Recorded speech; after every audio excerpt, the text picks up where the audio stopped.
What is going on, everybody? We have a very special episode coming to you guys live. Jason Aponte is joining me for our dual stream State of the Franchise episode. And my goodness, Jason, what a perfect time. Just 30 minutes after the brand new league year has begun. What are we feeling like right now? Happy New Year, everyone, by the way. Okay? It's a celebration. Boop. All right, yeah, that was me, throwing the confetti, all that stuff. Look, first of all, shout out to everybody that's in here. Make sure you like this video on both platforms. Subscribe to both of us. Hit that noti bell because we got a lot coming this week. Make sure that you tap in. Shout out to the sourdough squad. Make sure you tap in. Shout out to the spicy squad. Where we at? Everybody tap in on that as well. You can hit join, be able to talk in on those call-in shows. But right now, what I'm feeling – and I know the conversation is going to push itself to another spot, right, Brad? We'll get to it. Of course, I mean, it feels like we're going to be here for a little bit. We'll get there. The Titans released Julio Jones, Brad. Don't bury the lead. Go with it. So let me ask you a question. June 1st, post June 1st designation. Does that mean that he's open to be signed now, or do you have to wait until June 1st? That's a great question. I don't know the answer to that. Okay, so let me not bury the lead. Yes, absolutely. Yes, more yes. And yes, man, look, I get it. Julio Jones is old. I get it. He's been injured. I get it.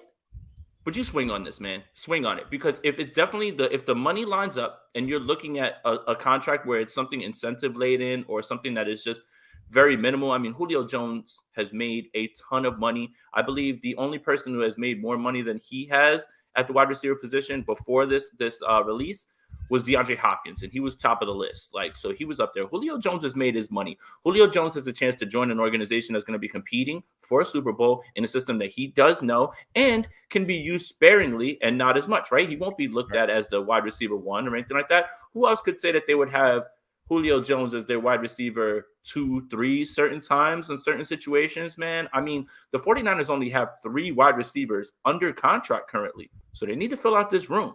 And this is no disrespect to Juwan Jennings, because I saw people, it's almost like you forgot we have Juwan Jennings. No disrespect to him. Juwan Jennings ain't Julio. What are we talking about? Julio's like that still. He's still good. So, yes, I'm all on board on this. This has got me super excited. Other stuff is going to come across eventually, and we'll have to talk about that. But when I see the Tennessee Titans moving on from Julio Jones, it marks an injury-plagued season where people are going to back off. His market might not be as good, but for the little money that it may cost to bring him in, I don't see why you wouldn't do something like this. I'm all over this, man. Let's go. Absolutely. And we know the rapport that already exists between Julio Jones and Kyle Shanahan, what Julio has been able to produce in a Kyle Shanahan scheme. So we are very, very crystal clear on how that marriage could work. Obviously, you have a young quarterback in Trey Lance who can sling the ball. There's still a quarterback on the roster. We will get into that in a second. But let us know in the chat and make sure that you are liking and smashing the like button on both of our videos. Again, we're on the dual stream. Hit both of them up. But would you guys like to see Julio Jones on the San Francisco 49ers coming up here? Because I think Jason makes a lot of really good points. With Julio Jones, he comes in as a veteran piece into a room with Deebo Samuel, with Brandon Ayuk. He can instantly add into the mix with that group. He doesn't have to be the number one. He then can be used as just a weapon in a bunch of different types of scenarios regarding player groupings and things like that. And, maybe he does come in on a deal because he wants to win a ring. I would absolutely be down for that, man. Absolutely. But let's get to some of the news that a lot of people want to talk about. Jimmy Garoppolo is still on your San Francisco 49ers. Jason, what does it all mean? Are you concerned? Do you think Jimmy Garoppolo is going to get moved? What are your thoughts? I'm not concerned, and I do think he's going to get moved. I think that the 49ers have done the best they can with the situation and not getting rid of that's a good question, Sin, and I'll let Brad look that up real quick. I'm sure he has a better answer for that than I would. I'm not concerned. I think he's still going to get moved. I think the 49ers did exactly what they could do because everybody's talking about, well, why are you restructuring guys and kicking the can down the road? It's league rules. You have to be under the cap by a half hour ago, about 35 minutes ago, 36 minutes ago. You had to do it. And sure, would it have been nice to just clear that money off the books fully? Sure. But that, we don't live in a perfect world. So the 49ers did exactly what they needed to do to comply with the rules while giving themselves flexibility to sign the guys that they have the handshake agreements with their tenders as well, too. And we'll talk about that because 2 guys got tendered as well that it looks like they're probably coming back. I'm not concerned. And I think that a lot of this indecision with Jimmy that's going on right now has to do with the Deshaun Watson saga right now at this point. Like, where's Deshaun Watson going to go? Because the person that swings and misses on Deshaun Watson becomes in the market for Jimmy Garoppolo. So I think a lot of that stuff has to clear itself up before anything. And no disrespect to anybody, but if Deshaun Watson's out there, there's only about maybe 4 or 5 teams that say, I'm good at quarterback and we're not going to explore anything with Deshaun Watson.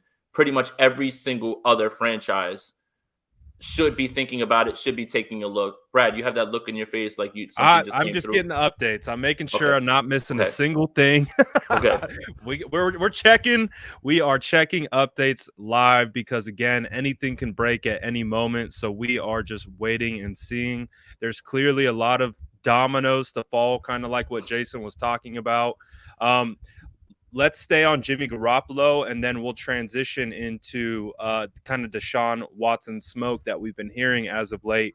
Yesterday, Mr. Baker Mayfield put out a beautifully written farewell message to the city of Cleveland. And what we're hearing today is, and we got a polls from the fan base. The Browns fan base would not mind Jimmy Garoppolo coming in, as he is going to be one of the best remaining options. But also as a result, do you see that being a potential landing spot for him now? Because it was getting to the point where, again, if you're on Twitter and you're seeing the generalized talk, it felt like, at least from a fan base perspective, that it felt like the 49ers were going to have to release Jimmy. But now, because the traits, the Colts seemingly felt like they were going in a different direction. What do you think about that matchup with the 49ers Browns? They've already reported Baker is not coming back, regardless if Watson is going with them or not. I think, we could probably agree that Watson probably isn't going to the Browns. I would imagine he's not going to pick the Browns as a destination. But what do you think about that? Well, I mean, for Watson, I feel like it's down to the Saints, Panthers, and the Falcons are a bit of a sleeper as well, too, because I believe they already informed Matt Ryan that they were looking at Deshaun Watson. And again, 25 other teams should be, unless you're, deep in with your guy right now, or you just got somebody. Like the Commanders aren't going to be in on Deshaun Watson. They just traded for Carson Wentz, right? Like, but. And just so you know, I won't stop checking Twitter. So Dean, I may be a little distracted. Dean's trying to get you back from last. He's trying to get you back from last stream. Yeah, probably. Yeah. I know those tricks, Dean. I know those tricks. Don't give me any of those AD 49er updates or anything like that. All right. Look. So those are the 3 teams I feel like with Deshaun Watson. Cleveland's out, I think. But I would be stupid to just cast aside the Browns as a potential landing spot. Think about the offense that they run. Run heavy. They want to play defense. They give easy throws off play action or bootlegs, things like that. Jimmy Garoppolo can operate that offense, and they can win games easily with that. And that's something that we've said many times about Jimmy Garoppolo. The idea of moving off of him right now is because you've already traded for the future. Right. But Jimmy Garoppolo should absolutely be an option. And that's what I'm talking about, right? The Browns swing and miss now. And now, okay, now you are in the mix of the Jimmy Garoppolo discussion. So, again, I wouldn't panic. I'm not panicked about this Jimmy Garoppolo thing. I think that they did exactly what they needed to do. And they're also, they've dug in their heels a little bit. Maybe you would say that that's a little bit cocky or what's the word? It's something that I am all the time, stubborn, maybe. But you have to understand that I think that they're playing this perfectly right now while they're watching everything that's going on. Like, look, there are reports out there that there was a second round or something like that. Who knows if that's true? And if that is true and they didn't do something, that's a whole other discussion. But I'm not here to speculate on that. Right now, the way that the market is developing, I feel like they're taking it the right direction right now. But the one thing that 49er fans want is just some clarity at this point. And I think that's where the frustration comes from. And I feel that because I'm done with it. I am done with it. I don't want to hear this man's name anymore. I don't want to talk about him anymore. Like I understand that I want this done, but everything has to be done in due time and with the right process and everything as well too. But yeah, I'm over it just like many 49er fans are. But today's restructures didn't signal something to me that I didn't know 2 days before, right? Like just because they did that to get under the cap and they didn't move Jimmy right now doesn't mean that they're ready to keep Jimmy on this roster. I mean, I think that's not the signal that I got from it. So I just would implore people to settle in a little bit and just see how this develops. Could see some action, especially right after the Deshaun Watson decision. You're going to start to see some real players, and guys are going to have to either make a move for somebody or get left at the altar. That's the leverage that you've created when you start to see the market deplete at that position. Absolutely. And it is going to be a moving target. We understand that. But as we know, it's been almost 45 minutes where Jimmy G's no trade clause has been dissolved. So technically, the San Francisco 49ers can send Jimmy Garoppolo anywhere. They talked about doing right by Jimmy early on in the process. Clearly, it feels like that might have been a little bit of, at least from a lip service standpoint, because it does feel like, the timing of the surgery and how it affected Jimmy Garoppolo's stock felt like there might be something to that. But again, we don't know. That's purely speculation at this point. But in regards to Jimmy and the Browns, I think it makes a lot of sense for the 49ers. Now, Jimmy Garoppolo might not like that. He might not want to go to a dysfunctional organization that we know as the Browns, but the no trade clause doesn't exist anymore. And if the Browns are desperate for a quarterback and they need to make a move sooner rather than later, Jimmy Garoppolo can be that person. And what we keep hearing out of the Browns situation is it's the person they didn't like. We focus so much again on the talent and what these situations with Carson Wentz, Baker Mayfield, it keeps coming back to who the person is. And that's why they want an adult. That was one of the quotes. Well, Chris Morrison said they want an adult. That's wild. He literally said we want an adult. Okay, you want an adult? We got the best adult. We have a Disney prince, adult with the best chin line, a Disney prince, and best smile. Like Jimmy Garoppolo in the offseason, he actually auditioned for Beauty and the Beast to be Gaston because he looks just like Gaston from Beauty and the Beast, man. This is a man of multi-talents, like of many talents right now. And I think per sources, man. I mean, if you guys want a winner who is going to be an adult and is going to be great for your franchise, guys, he's right there. He's right there. You can have him. You can have him. Come get him. Come get your adult, please. To be honest, I think he would be a great fit for the Browns, and I think it would help even out kind of ironically, the dysfunction that they have. I mean, look at what Jimmy Garoppolo was able to do last year amidst the dysfunction of the constant trade conversations, the constant barrage from the media and fan base, and what he was able to do amidst that fire, knowing a team was moving off of him, and he still helped lead the 49ers to an NFC championship. So a team like the Browns, who have been in quarterback purgatory for the better part of like the entire franchise, it feels like, maybe a guy who doesn't have as high of a ceiling from a talent perspective with Jimmy Garoppolo actually becomes a good fit because he can level out pretty much the entire team with his leadership intangible. So we'll see. But it feels like the Colts are going to be an option. But do the Colts pivot to Baker? Where do you think Baker lands in all this craziness?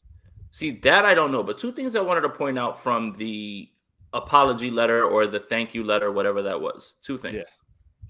One, Baker's middle name is Reagan. He really felt the need to let us know put Reagan in there. Reagan. Baker, Reagan, Mayfield. Okay. All right. That's one. Cool. Two, I think what you just brought up about Jimmy Garoppolo is an excellent point.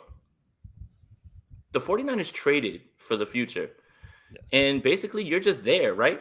Jimmy didn't write some letter and get in his feelings immediately, right? Nope. Baker's not handling this well already. No, But, terribly. Right. But here's the thing. Here's the two different things, though. One guy has already gotten the bag, right? And already was under contract.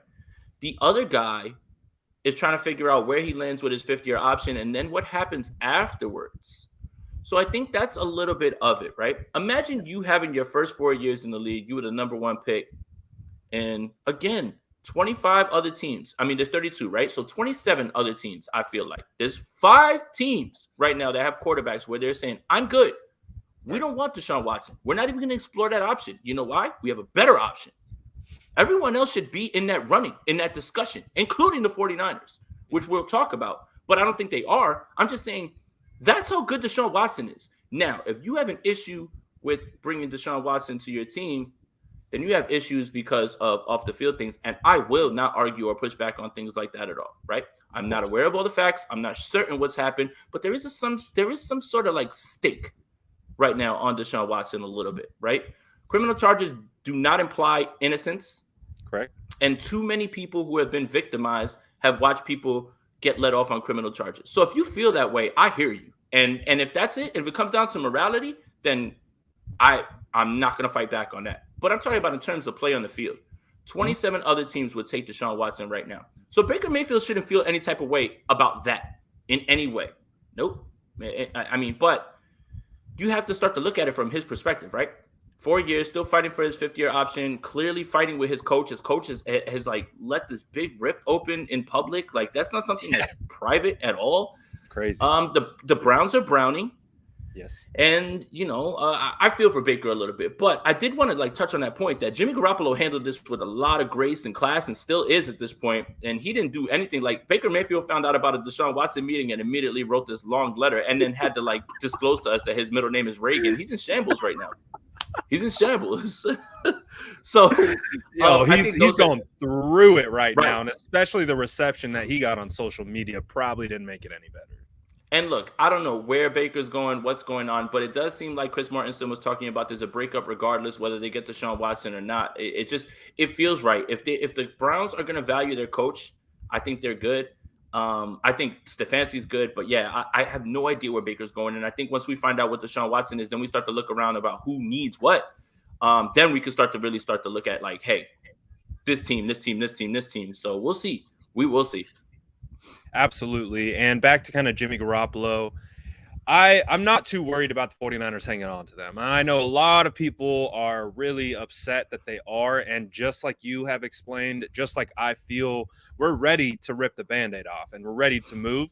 But I also understand that there is some leverage to be played in regard to where Deshaun goes. Because if he uproots, let's say, a Matt Ryan with the Falcons, and then that means Matt Ryan becomes available. Right. And then all of a sudden, boom, we just get this domino effect of quarterbacks moving. Then all of a sudden, one team is going to be left without a quarterback, desperate as all crap to get a guy in the building who can help them win right away.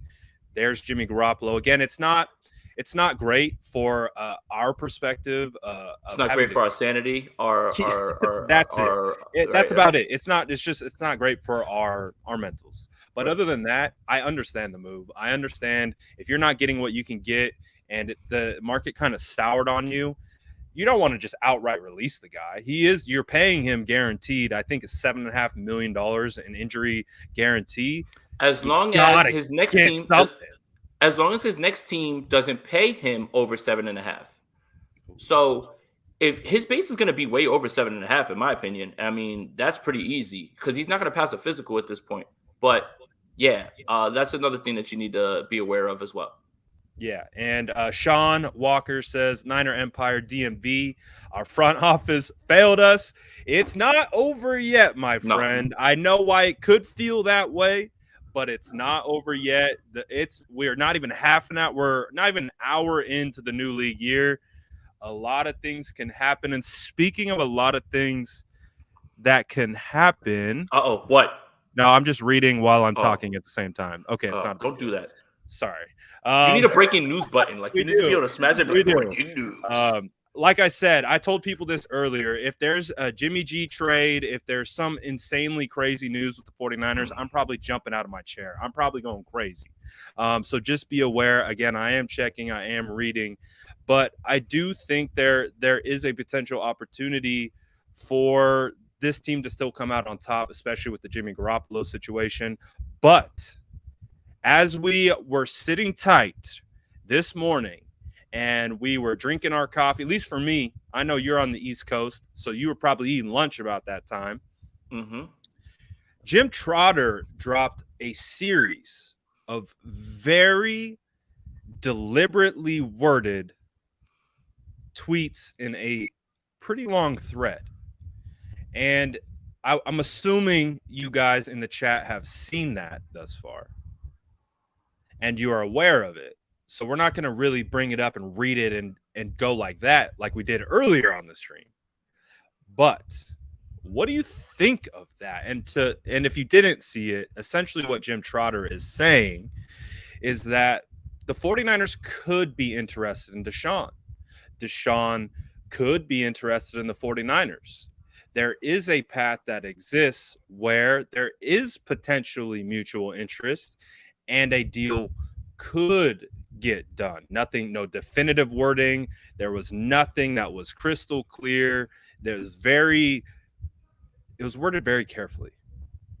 What do you make of Jim Trotter putting that out this morning, the timing, all of it? What do you make of that? And I'm going to go ahead and before you respond, I think Jim Trotter is one of the most respectful people in the NFL. We had 2 reports yesterday that were refuted. Now we get Jim Trotter today with Deshaun to the Niners. What do you think? Well, sources say that I'm interested in Vanessa Hudgens as well too, and she could be interested in me as well. So, I mean, that's just some of the things that, like, when you word things the way that you can. No, look, we know last year that the 49ers had interest in Deshaun Watson, and they explored that option before they made the trade to 3. So this isn't earth-shattering news, right? It almost felt like Kyle's trying to right his wrongs, and he explored that option before they made their move, right? We had the list: Stafford, Brady, Watson, whatever order it goes in, they all thought about that.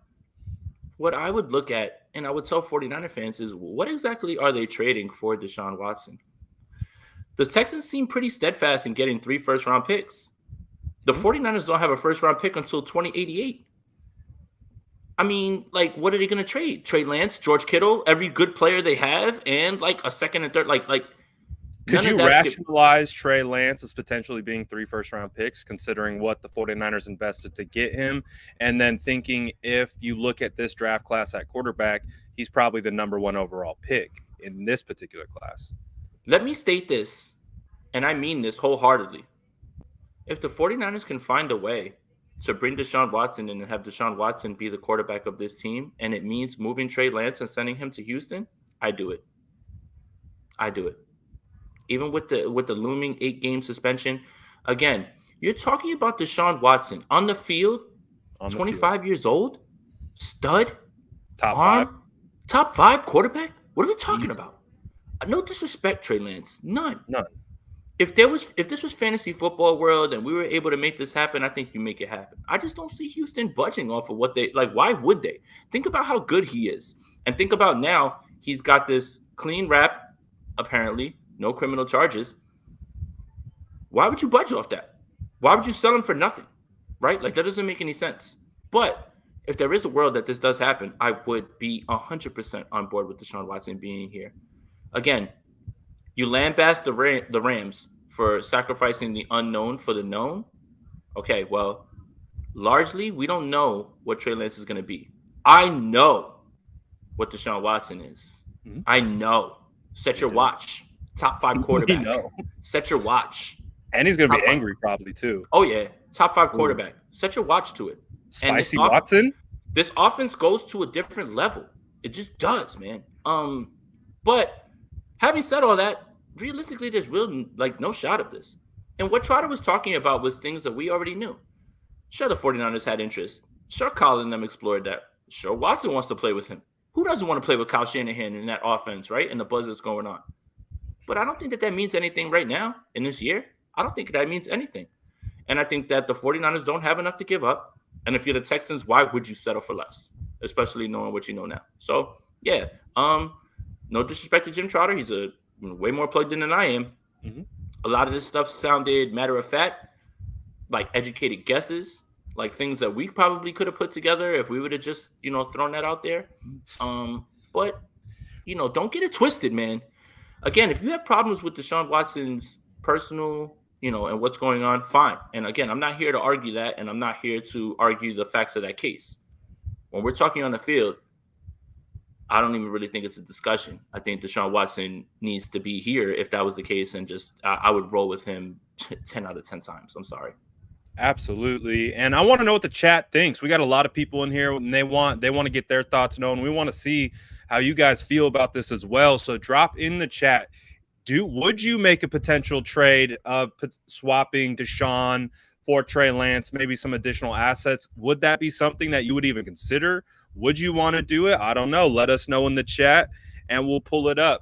But in regards to kind of to piggyback on a lot of the things that you hit on, which are all fantastic points, is when you look at Deshaun Watson in a vacuum, just the guy on the field, what he's been able to do since he has entered the league from Clemson, he's been a superstar. And it wasn't a question in the draft. And sure enough, he's turned out to be that in the league. So clearly there's a lot of off-field issues and situations like that.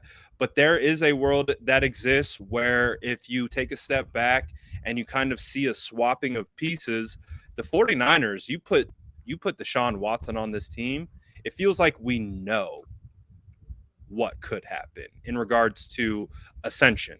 With Trey Lance, we've seen two games. 10 quarters. We've seen 10 quarters. We've seen 2 starts. In 3, no. I would say in 6 of those 8 quarters, the offense looked lost. It wasn't until the very second half of that Houston game where it feel like, oh, maybe we have something here. I don't think anyone would argue the talent and the ceiling of Trey Lance. But again, that's what it is right now. It's talent and ceiling. So again, if some miraculous thing happened where Deshaun Watson ends up on the 49ers, it would be nuts, right? But I think we could all rationalize why they would be doing it. They would be doing it to win now, right? Rather than the process. And the process is developing Trey, building assets around him. So there's multiple different outcomes that could go from this. But it is something to monitor because I felt like with that Jim Trotter tweet, it felt like they planted a seed. You know what I mean? It felt like it was a seed being planted. Now, preparing people? Yeah, that seed can never grow. It can never blossom. We understand that plenty of things happen behind the scenes. So where it looks like something could be trending in a direction and it doesn't work out. So it is what it is. It's more of a hypothetical at this point, but staying on that same kind of hypothetical thought process, if the 49ers took Trey Lance, Brandon Ayuk, sprinkled on maybe a couple picks, would that be something you would be okay with, especially with Julio Jones being available? Maybe they send Ayuk and Trey a couple picks, pick up Julio, Deshaun Watson. I don't want to trade Ayuk football right now, but I don't want to trade Ayuk because I want Deshaun Watson throwing him deep balls. Look. I hear you. Let's just say in fantasy football world. Yeah, fantasy football world. Brandon Ayuk goes, maybe a defensive player, a Dre Greenlaw and Azeez Al-Shaair, some picks, Trey Lance, but you get Deshaun Watson and your starting offense is Deshaun Watson, Deebo Samuel, Julio Jones, George Kittle, Elijah Mitchell, Kyle Juszczyk. You still got Kyle Juszczyk, Raheem Mostert, maybe. The NFL's in trouble. And the NFL does not want that to happen. I'm talking about the teams collectively because then the 49ers can walk into anybody's building and say, you're in trouble. You're about to lose. Like, That's the difference that Deshaun Watson makes.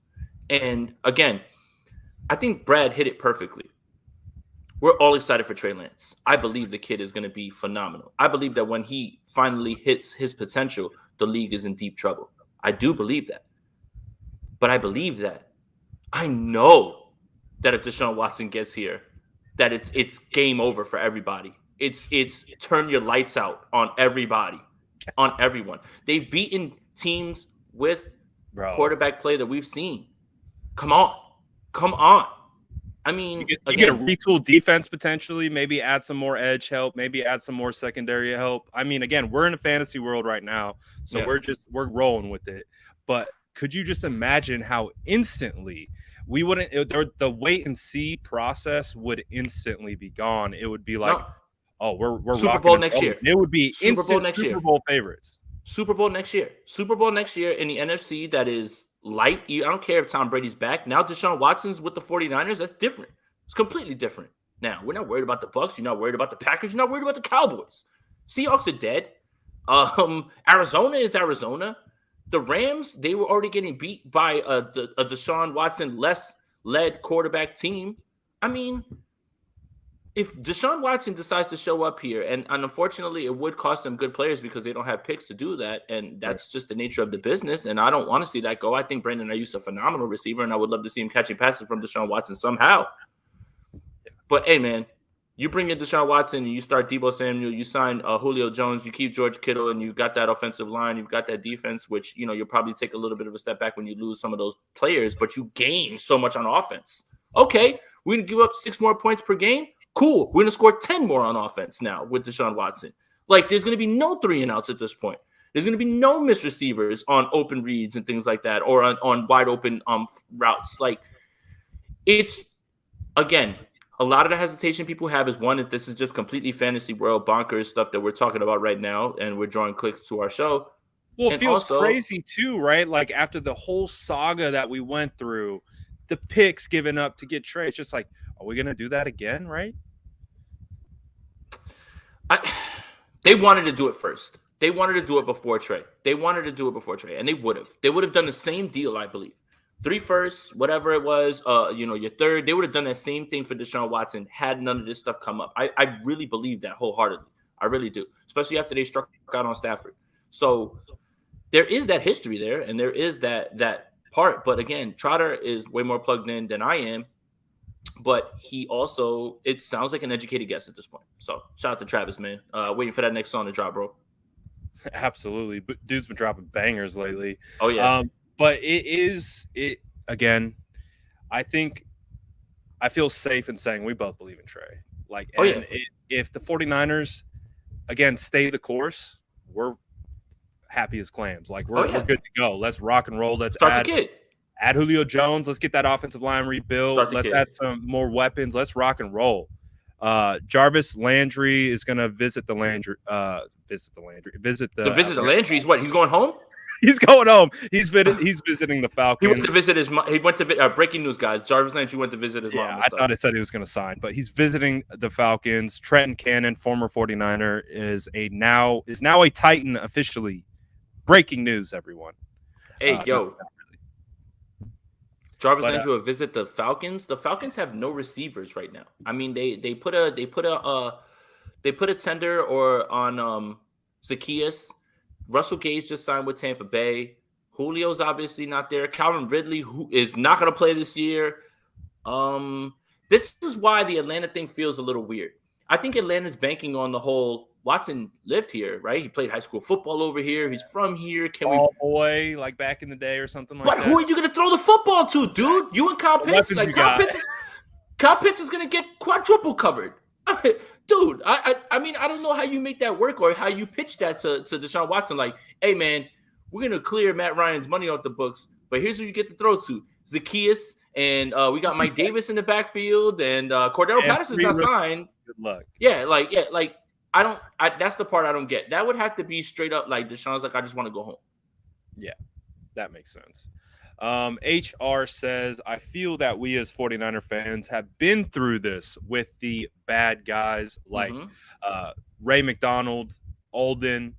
Jed is famous for his win with class comment. You know, it's very important. Win with class.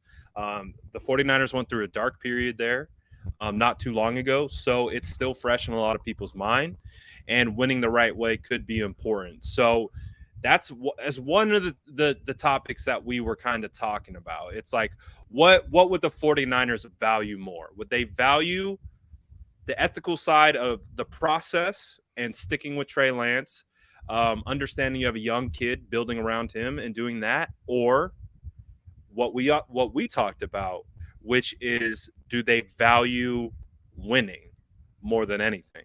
And at a certain point, I think from you and I covering this league in a multitude different of ways, these teams want to win, right? At the end of the day, they want to win. And not everyone's a choir boy, right?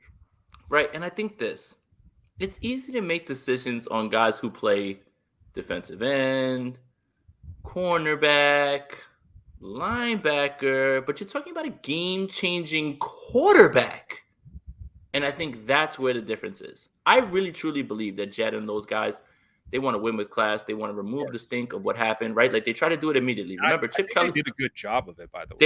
They have. They built the building with high character guys, and that's part of their process. That's something that John talked about at the press conference at the Combine. It's one of those things that he talked about what was the difference between last year's Combine and the interview process. He's like, well, you can't really feel people through Zoom. You got to feel – and it seemed like that's something that they really talked about. But when you look at quarterback – you got to kind of start to think about things a different way, man. Like, and I think that's where Colin and them, because they did show interest last year, we're kind of drawing the line in the sand. It's like, okay, you bring in a problematic linebacker or something like that, that's something different. But if you can get your quarterback situation set and this man doesn't do another thing. Damn, HR, I'm sorry, man. I just saw this. You're catching strays out here, bro. Screw it. Jersey right now is probably more warm than Cali right now. Y'all just tight, man. Like, I don't know. No, why are you taking shots at Jersey for? Come on. Whatever. Jersey smells. Anyway, look, it's more about, right, like you said, results-driven business. And when you have a chance to get a transcendent talent like Deshaun Watson, sacrifices have to be made. And you go through your interview process, you speak with him, you figure out if you think he's past that. Somebody brought up a really good point about due diligence, and we looked into it. Teams are not worried about what you did when you weren't on their team. They are interviewing you to make sure that you don't do it while you are on their team. Do you guys get what I mean? Yep. No one cares what happened. And this is from an NFL standpoint. And yeah, maybe I'm speaking in generalities. Maybe I'm just assuming. NFL teams, yeah, they're appalled at some of the things that came out about Deshaun Watson while he was with the Texans. But when they interview him, are you going to do it again while you're here with us? And that's all they care about. That is all they care about. Just remember, guys, business, business, business, right? You bring in a guy, maybe he doesn't have the best pass. It's a little bit checkered. But as long as he doesn't do anything while he's signed to your team, and he's a choir boy, and he just goes to church, and he goes home, and he's hanging with his family, you're good. You're fine. We are in a league that Ben Roethlisberger was allowed to just move around freely and do whatever he wanted, and do whatever he wanted. Right? You know why? Because he was really good at quarterback. You guys starting to see? You can take chances and stop other players from coming in because you're just like, the reward is not worth the damage. But when you're talking about quarterback, Brett Favre has a really bad past. Why he played for the Jets? This is bad, but he's Brett Favre.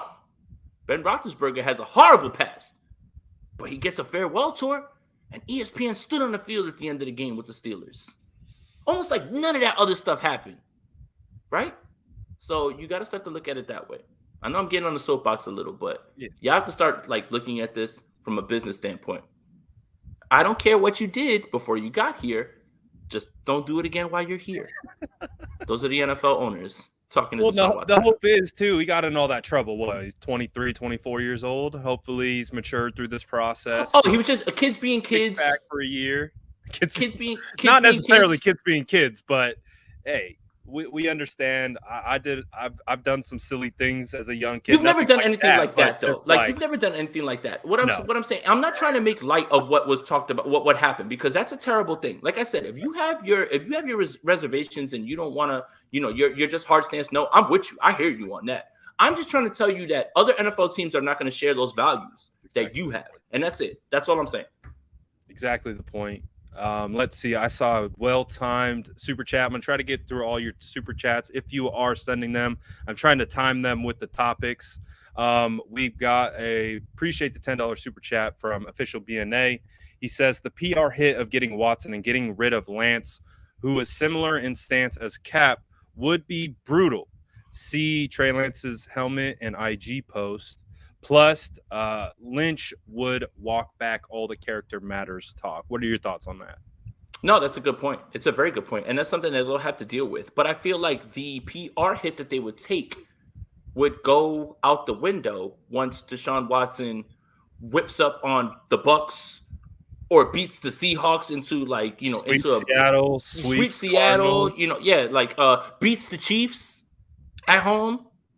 I feel like all of that stuff goes away, and 49er fans would have the shortest of memories as long as he's competing on the field and doing well. I'm sorry. I hate to say it like that, and I don't want to generalize all 49er fans, because if you have your values, I'm proud of you, and you should.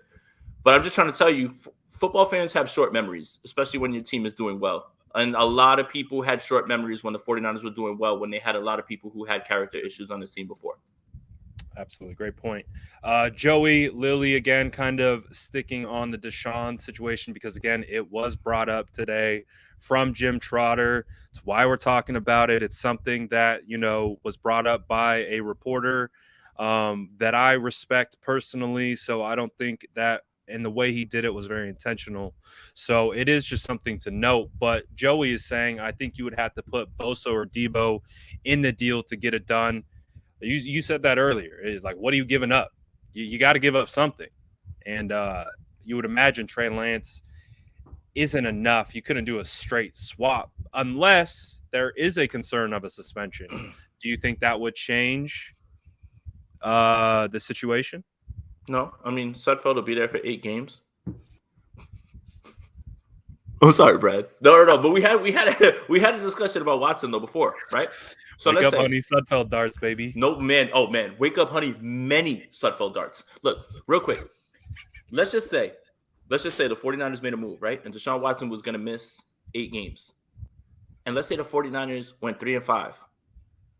And then week 9, snap Watson in there. The 49ers were 3-5 this year and made the NFC Championship. Right. So 8 games doesn't kill your season. You just have to hope that when Watson pulls up, it's all systems go. There can't be he's feeling things out type of thing. And that's something that you have to deal with. That's another layer to all of this.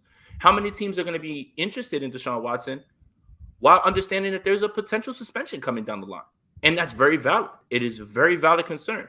But if you're talking about, I knew for a fact the NFL was talking about 8 games, Sudfeld's season for 8 games, we win 3 and we beat the teams we're supposed to beat the 3 times. We lose the teams that we probably would have beat with another quarterback. Mm-hmm. And then you got to hope from there he takes over, and then you sneak into the playoffs. And once you sneak into the playoffs with Deshaun Watson, you become that team that the 49ers were last year with Jimmy Garoppolo at quarterback, the team that nobody wants to play. I mean, we understand this offense is run heavy, and especially if it's built like we've seen it in years past, strong offensive line, strong running backs, play action pass. That's kind of how they're going to operate. So to your point, I mean, we're just laying it out, but you can see how it all could kind of fit together if it did work out. J Sports Enthusiast, thank you for the super chat. And again, I'm trying to fit these in. I still have a couple. Bailey, I see yours. Vicious. Oh, we got it tough. Let's go. Let's go, man. Hey, shout out to everybody in here, man. 45 minutes in. Shout out to everybody in here. We're talking hypotheticals about a quarterback that's probably not going to be playing for the 49ers. So make sure you like this video on both of our channels. Subscribe to both of our channels. Hit that noti bell so you know when we're going live. Yes. And also, join that Spicy Squad, man. It's up there, man. It's going up, man. Spicy Squad in here. Turn up, baby. Spicy Squad, Sourdough Squad is freaking lit. J Sports Enthusiast says Deshaun is a once-in-a-lifetime quarterback. Dude is literally a top 3 quarterback right now at age of 25 years young. I think you do everything and anything you can to bring a proven beast of a quarterback over Lance, QB over Lance, over Kittle, etc. So he's basically saying no one's safe. No one's safe. Get Deshaun. So we're going to find out, man. We're going to find out if there's any reality to these noises that we're hearing. That's the same thing, right? The Rams trade a second-round pick, and you guys are like, what are they doing with their picks? But they traded a second-round pick for a guy who is going to compete right away, and you know what you're getting, right? Like, don't tell me the draft's a crapshoot and then look me in the face and tell me you wouldn't make moves with the unknown for what you know with Deshaun Watson. Sure, he's had a year off. Is he rusty? Probably. But you know what Deshaun Watson is. He's done more with less than the 49ers had. No offensive line, only one receiver, including just DeAndre Hopkins. No running game, none. And the man was just dominating over there with the Texans, man. Like, think about having good coaching. Think about, well, I know Bill O'Brien's actually a really good coach. He's just a terrible GM. That's the worst terrible GM. Like, no, he's just a terrible GM. He's actually a really good coach. I think he's a great coach. Yeah, he won like 10, 12 games before Deshaun Watson showed up. So, I think people forget that. But when you look at what Deshaun Watson had to work with, and then you're talking about pairing him with this coach, with these weapons, with this team, I don't see how anybody would look at anybody other than the 49ers to say, this is a team that's going to be ready to play in the Super Bowl this year. And this is a team that if the Chiefs pull up in the Super Bowl, we're not scared. We can go blow for blow with you. If our defense is not playing well, cool. Deshaun Watson's going to go blow for blow with you. We don't have to play safe. We don't like that Emmanuel Sanders pass in the Super Bowl gets hit. And it's touchdown time. And then guess what? Even if Patrick Mahomes comes back and scores, if you give Deshaun Watson 45 more seconds, 50 seconds with Kyle Shanahan, boom, boom, boom, I still have a shot to get right back in there. Like, that's the difference, right? Deshaun Watson is different. We're not talking about moving Jimmy Garoppolo or Trey Lance for, I don't know, who's a middle of the road? Kirk Cousins. That's not going to move the needle to the point where the league is scared. Right? That's a lateral move, if anything. Right. Yeah, and you may improve, right? Like, you may improve, and I think you would, but come on, man. Like, it's Deshaun Watson. Again, character issues aside, we are just talking about the player on the field. That's it. Absolutely. And we got a couple more Watson questions. Kind of back to the Sudfeld situation. Joey says, if we get Watson, would we have to bring in a more capable quarterback? Joey. Put some respect on that man's name. This Sudfeld slander will not stand. It will not. All right, look, no, in all seriousness, right? Like, I know we're talking about Deshaun Watson. In all seriousness, Brad was there. Nate Sudfeld spins that thing, man. And some of the best throws that we saw while we were at camp for those 2 weeks were from Nate Sudfeld. He just didn't get any reps because they were just going from Jimmy and Trey. He was third string. Or he's actually fourth string. Rosen was ahead of him. Rosen was ahead of him. And then he did so what if they were just like, get out, Rosen. Like, you're out of here. Yeah. So I understand. It's a joke, everything. Sudfeld's not bad, man. And if you listen to some of his teammates talk, like I've spoken to 49ers players off the record, and I've asked them about Nate Sudfeld, and they're like, Nate's a baller, man. Like, they really like him. So, like, I know it sounds funny. I know that it's not the optimal approach. But Nate Sudfeld's straight, man. I don't think that people are realizing that he's a big guy with an arm that can really spin that thing. Some of the best throws that we saw in training camp were from Nate Sudfeld. And that's not my opinion either. Like, so that there's a reason that they stuck with him. Knows the system. Is a guy that if you need to play him, here and there, you don't feel terrible about it. Obviously, backup quarterbacks shouldn't be starting multiple games because that's when they get exposed, i.e. Nick Mullins, right? Like, when you see them in short spurts, you look at them and say, hey, he should be starting. No, the reason that he's playing so well is because he's a backup and he doesn't start. When you need to play more is when you start to see the cracks. So obviously nobody wants Nate Sudfeld to play many games, but Nate Sudfeld is much better than people are giving him credit for. I know that we joke around a lot on Twitter, but I think he's much better than people think. Absolutely. There's a reason we say, wake up, honey. Sudfeld. Wake up. Mad darts. Darts all over the field. There's a reason it's been almost a year since training camp, and we still say it. It's real. It's real. So put some respect on Sudfeld's name. On Nate. Big Nate. Nasty Nate. But it is something, too. It makes sense to me as a backup to Trey Lance. I've seen those two interact outside of a football environment. And they're bros, and you can tell there's a vibe there. So it makes sense to me. Again, he's a quarterback who's been in the league for, I think, like 7 years now. He backed up Carson Wentz, who is a former high draft pick. And so he has experience kind of living that world. So, as we imagine, Trey Lance probably going to be the quarterback here coming up. he seems like he's going to be a great backup for Trey.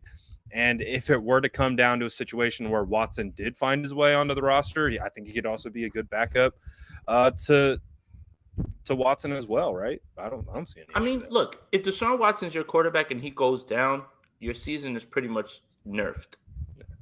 And that's the same thing with Trey. That's why backups are who they are. When people talk about having two good quarterbacks, that means you have zero. The backup should be a step down from your guy. He should just be able to be solid and execute the offense. Right? Not everybody's Colt McCoy. Colt McCoy got the bag. Not everybody's Tyrod Taylor. Tyrod Taylor got the bag to go to the Giants. But there is a drop-off from those things. And it's just there's no way around it. So it doesn't matter who the backup is. If the quarterback gets injured, you're in trouble regardless. Right. Great point. Vish says, do you think the salary cap from Watson would limit us, the 49ers, with other players' extensions, re-signing all that, because Bosa, Debo, right, they're going to be up for extension? Do you think there's any impact there? Because the one thing you do lose that I think both you and I are really high on, rookie contract, cost-controlled rookie. Yeah. So what does that look like? Look at other teams using their cost-controlled rookie, like the Chargers, so they can sign J.C. Jackson, trade for Khalil Mack. Look at them work. That's how you do it. That's how the Chargers are doing it. Yeah, and this is a valid concern from Vish. This is a very valid concern from Vish. What I will say is this, and this is me erring on the side of optimism. The estimated projections in terms of the salary cap are like the floor, right? Like the floor of what they'll be. Like it'll at least be this much. But what we know is, even during COVID, business is booming again for the NFL. It's back. And they're finding new and creative ways to make money. This Amazon deal is huge. So the cap may explode even further next year. Let's just say, but stay in the seats. Everything goes on as normal, no matter what. So that's the thing. Everything is fluid. And especially with this salary cap, based on what COVID was able to stop. And then now everybody's talking about, okay, well, it's going to go up to this. That's your floor, whatever amount it is. So if it's 205 now and then it goes up to what, like 235 next year, something like that, that's the floor. That means at least it'll go to 235. But if the NFL keeps making money hand over fist, as they did during the pandemic, do not let them lie to you and act like even though nobody was in the seats, they didn't turn a profit, or there's some non-profit organization who doesn't make any money, the NFL. That's the floor, 230. But that doesn't mean that it can't go up to 245. $15 million in cap space might as well be $100 billion in real dollars for normal humans. Like, you have so many ways that you can manipulate those things. So I think it's important to understand that when you're projecting down the line, you're projecting at the floor, and you're also not understanding that that could be much more. And I think that that's the reason that you see so many teams like, okay, you're right up at the cap. Remember the Saints? Weren't the Saints supposed to be like $800 billion over the cap? $74 million over the cap. They just cleared $80 million somehow out of their cap. $80 million. How? I mean, look, for the people who don't believe that the salary cap is real, this has been a good week for you, because you're out here cooking right now. The Chiefs are signing guys again, still. Somehow. So there's ways to maneuver it. Parag is known as a wizard, but Parag is also known as the guy who wants to lowball guys as well, too. And that's the issue more than anything. Punching the number. So Chandler Jones comes to them and says, I want $10 million. You know, he signed with the Las Vegas Raiders. You talk to Chandler Jones, you say, hey, how much would it cost? I'll take 10 to go with you guys. And Parag did this. He's punching it into the machine. And he looked and he hit enter. And it popped up, no, man, across the screen. And he was like, sorry, Chandler, we can't sign you. You got to make a move. Good luck with your screen said, no, man. No, man, I don't want to do that. We're not signing you. No. So there's ways to maneuver the cap. It's about how flexible you're going to be and how much you believe things are going to go up. But yeah, that's my Parag impression in him typing the computer. Chandler Jones, $10 million. Enter. Sorry, he says no. Yeah, your Uber's outside for you to go somewhere else. So have a great day. Oh my God, I'm gonna fall out of my chair right now. I thought Chandler Jones said money wasn't a problem. Apparently it is. Apparently when the Vegas Raiders come to you and they say, "Yo, 17 M's," I love money. Yeah, no state tax either. Come through. Woo. Sheesh. Official BNA says LAC turned the salary cap. I can't even talk. Salary cap off. LOL. Why can't we? I mean, we kind of did. We did this morning. 49ers created 18 million in cap space like that, and they can still create more. So that's the one thing. Like when we continue to talk about the cap situation, this is why I don't like talking about the cap situation, because there are ways for these teams to plug in the numbers into their computer. They can restructure, they can extend, they can cut, they can do all different kinds of things where they can create instant space. They did it this morning, and they did that in order to keep Jimmy Garoppolo on the roster. Now, again, you move Jimmy, there's instant 25 million in cap space that opens like that. You can set up a deal. Would you extend Deshaun? We're in pure hypothetical land.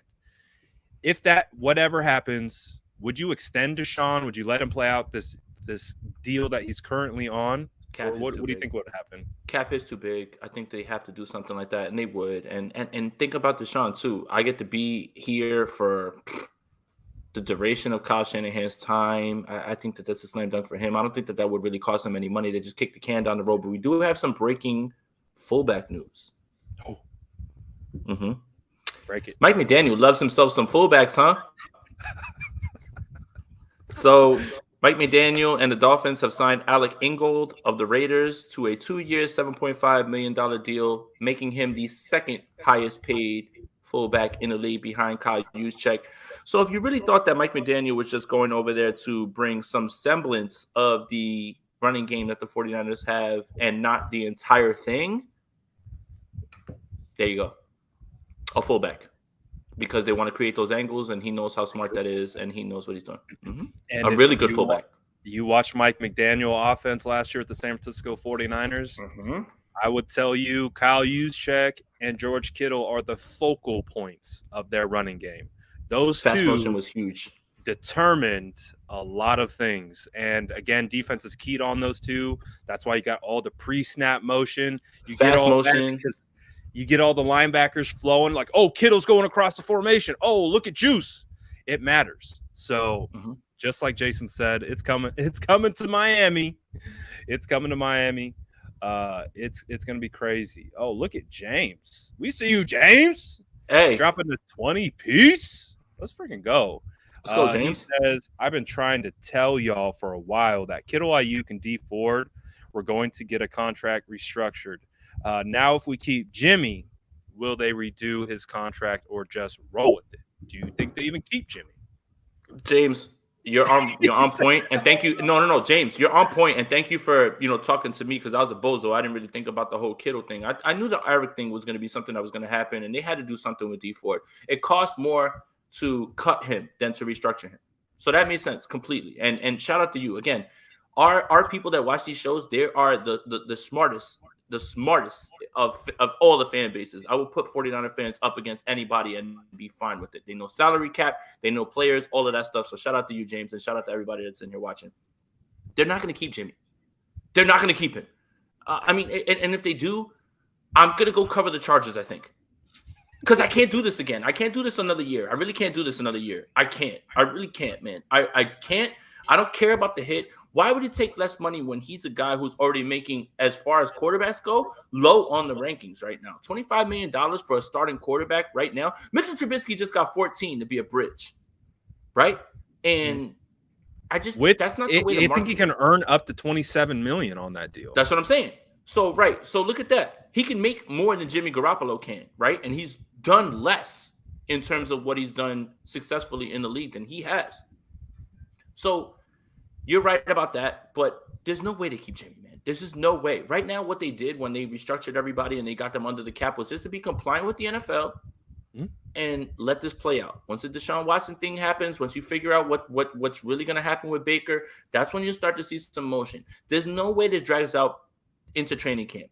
And if the 49ers decide that they want to be smarter than I am and bring Jimmy Garoppolo back, then you know what? I'm taking my talents to LA or Buffalo. I'm just gonna go cover the Bills, man. We about to be Bills Mafia. No, man. We can't. I don't want to do that. Day. I don't want to do that, man. But don't put me through this again. I cannot do this for another year. I can't, man. I don't want to talk about this, man. I don't want to hear about him anymore. Make the move, man. Do something. But again, at the same time, while I'm imploring patience, I'm also telling you to make the move. I'm imploring patience because I think the move is going to be made, but I will not be able to function properly if this happens again. I can't do it. I can't do it. The discourse is out of control. I don't want to talk about him anymore, and no one's made a good, different point about Jimmy Garoppolo since 2018 at this point. No one has said anything that is groundbreaking or anything that has changed in any sort of way. I don't want to do this anymore, man. I really don't, and I would be tired. The Jimmy Butler meme of him like lame, that would be me. That would be me trying to navigate how to cover this team. I can't do it, man. I can't do it. Rip the Band-Aid off, man. One way or another, make the move, man. Please. Yeah, we're all there. I think we're all in that same boat. I mean, there's a segment of people who wouldn't mind Jimmy Garoppolo return, but I think if you had to poll the majority, I think we're ready. And going through again, if you keep Jimmy Garoppolo for another OTA, another mini camp, if you bring Jimmy Garoppolo into OTA, the locker room is going to look at him as the leader, again signaling to Trey Lance that you just feels like there's just becoming a mismanagement of, hey, we got to prop up this young kid that we want to be good for us eventually one year. Like, eventually we want him to be successful for us. I mean, that's what we keep saying. But if you bring Jimmy Garoppolo back to locker room, so that's why I don't think it's going to happen. They've already eventually 1 year Trey Lance will take over. I love that. So, I mean, it's going to be a moving target until these dominoes start to fall again. These reports kicked up earlier this morning from some reputable sources that, piggybacked off reports that we heard yesterday. So, again, where there's smoke, sometimes there's fire. We're gonna figure it out. Where there's smoke, sometimes there's packs in the air. My bad. Oh, this is a well-timed question. What is I like worse? This. Keeping Jimmy oh God, the slander. Keeping Jimmy Garoppolo or gas prices, which is worse? Drop it in the chat. We'll poll this. We'll poll this. Is it the national gas crisis, or is it keeping Jimmy Garoppolo potentially for another year?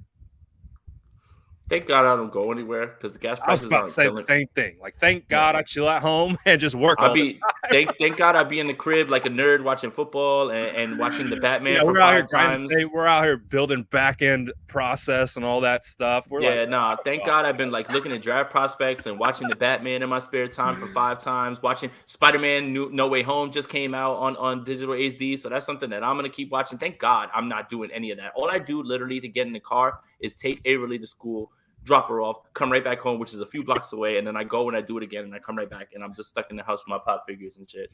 Yeah, it's probably keeping Jimmy because my gas prices haven't really been killing me like that because I haven't been doing anything. I haven't done a thing, and like I really have been doing nothing, man. Like, for you people that have to like commute to work and actually drive around and stuff, I feel you, man. It's gas prices 100%, but I be in the crib chilling, man. I be in the crib texting Brad, yo, look at this, look at this prospect. What you think? But like, I just be here chilling, man. I don't be moving. I don't be doing nothing, man. Like, I just be here. Everybody wants to talk crazy about podcasters. Podcasters don't waste gas, bro. They really don't, man. And we just be in the crib chilling. Absolutely. If we're talking 2019 and I was still commuting, me too. A solid hour 20 each way every day, I might pick the gas prices. But just like you said. Oh, wait, that's breaking news. What? No. Josh McDaniels likes fullbacks too. God damn it. He got me on that one. I did. Former Patriots fullback. Wait. My phone didn't blow up. What's happening? Former Patriots fullback Jacob Johnson has agreed to a 1-year deal with the Raiders. He rejoins Josh McDaniels. Sorry. All right. Sorry, guys. It's just fullback news is popping, man. Nobody cares about quarterbacks. Fullbacks are the new wave. Fullback dominoes are falling. Hey, get ready. Can your fullback play quarterback? If the answer is no, then he's irrelevant. My goodness. Jay Sports Enthusiast says, thank you guys for the updates, real deep knowledge, and the insight of the 49ers. Really appreciate you guys keeping it 100. Appreciate you, Jay. That's a really nice name that you have. Nobody calls me Jason. Everybody calls me Jay. So that's why I'm with you on that one, man. I mean, Brad calls me Jason because he likes to get me mad, like sometimes. And that's it. Like Brad, when we're in Indianapolis, he knows how to like push my buttons a little bit. Like, hey, Jason. I'll just be like, why are you calling me that? Jason, Like, I won't not call you Jason. Jason, do you want to go have dinner tonight? No, I don't want to have Bradley. If you call me Jay, then I'll go. If you call me Jay, I'll go. But like Bradley, you can't call me Jason. That would be like you call me Bradley. We'd probably have very Bradley, baby. If you're gonna call me Jason, I'm gonna start calling you Bradley. Just drop it in the chat if I should. Baby, we'll work. Drop it in the chat if I should just continuously call Bradley, man. If we get enough of those, then we're just gonna make the move. Just do it. Make the move. Don't even let him. Just make the move. It's gonna happen. The wave's coming. Bailey dropped this one a long time ago. So if he's still in here, I apologize for the wait.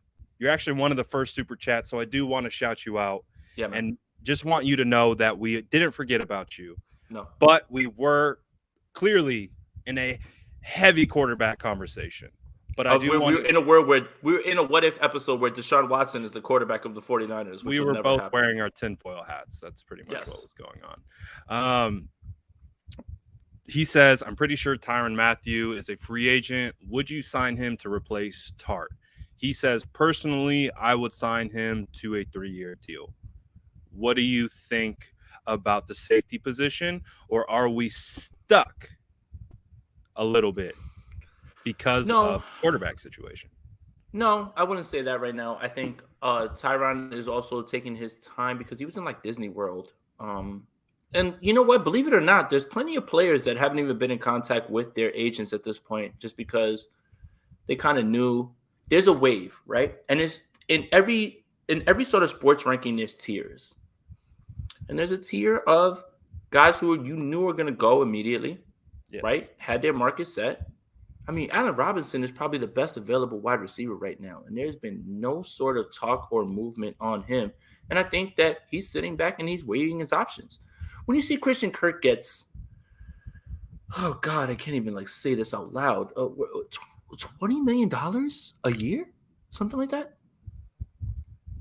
Deebo Samuel's probably looking at that and saying, I'm going to go ask for $60 million a year because I am 3 times the player Christian Kirk is.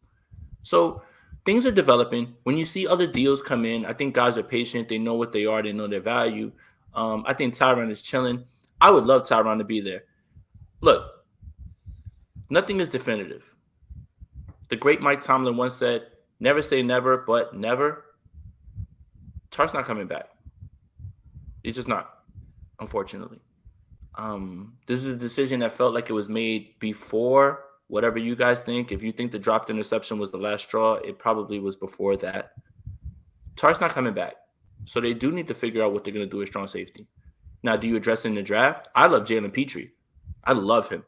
I would love for him to be the guy. But now his stock is a little bit too high. He's not going to make it to 61 unless they make a move. If they get 42 from the Colts, they got a shot right away to put Jalen Petrie in this lineup. And I love it. But Tyrann Mathieu's not out of the question. But again, you got to figure out what you're doing with certain contracts. There's still some contracts that can be moved around. Jimmy Ward can be extended, and that can free up a bunch of stuff as well too. So yes, get his ass, Bailey. Get his ass. Get cooked. Get cooked. Get cooked, big man. But yeah, Tyrann will be great, but it depends on how the 49ers want to address the position. I like Jalen Petrie, and there's some safeties and corners that can like fit into that spot. I like that. The part that makes me uncomfortable is rolling with Hufanga. and just saying, "No, we're good." No, I don't think you're good there. I don't think you're good there. I think you need a guy right away that can play in coverage, and you should use Hufanga in the ways that are the best to get the most of his skill set, which is play downhill, play close to the line of scrimmage, not be in coverage. So we're going to find out. Yeah, Terrell Edmonds to replace Tart, that's another one. And again, that's what's funny, right? The 49ers missed out on J.C. Jackson. Man, they missed out on Carlton Davis. Stephon Gilmore's still out there. A.J. Boye just got released. There's plenty of guys that you can go ahead and fill in with, right, at this point. And Charvarius Ward is somebody that we still haven't talked about yet, who is probably going to be starting opposite of Emmanuel Mosley. So it's the forgotten one. Right. It's the tiers. It's the tiers. Guys don't know that they're getting cut. AJ Boye just got cut. Okay, now he's going to be out there and he'll be in tier 3. If you miss out on certain guys, there's still players that are ready to step in and contribute, just not at the higher level and also not the higher price point. So, yeah. That makes sense. Back to our gas prices conversation that we just had a second ago. Chris said, gas prices make me want to cry, but the thought of keeping Jimmy another year makes me want to run my face straight into a brick wall. I would say if you've been on Twitter recently and you found yourself in a Twitter space, specifically around 49er fans, it feels like those Twitter spaces, this comment is emblematic of... I've seen you in the Twitter spaces, Brad, and I've been vibing. I'm just trying to catch a vibe. I'm like, what's everyone talking about? I just want to hear what people are thinking. That's why I joined the Twitter spaces. The problem is that, because Brad's a celebrity, if you join a Twitter space, they're going to request you to speak. You can't just sit in the background. They let me chill in the background. Really? Wow. I can't join no Twitter spaces because they'll just be like, yo, Jason Aponte is in here. We talking. And I'm like, I don't want to talk, man. I'm just trying to sit here and listen. You need to get in one of those, bro. That's you. No. I feel like that's made for you. It is. Clubhouses used to be. Well, it's Clubhouse. It's the same thing. And Clubhouse used to be the wave. Clubhouses, bro. No, Clubhouse used to be the wave because we could control who would come in and out of those things, right? Like we would have a solid group of like 30, 35 people, but we knew who they were, right? With Twitter, let's just say, all right, let's just throw chaos to the wind, Brad. Yeah. Let's say Brad, the SF Niners, the big celebrity, the big homie, sourdough's son, everything, right? Let's say, him and Jason Aponte are throwing a Twitter space. How many people are we going to have pull up to that Twitter space just to hear you and I speak if we don't even let anybody else speak? Mad people, right?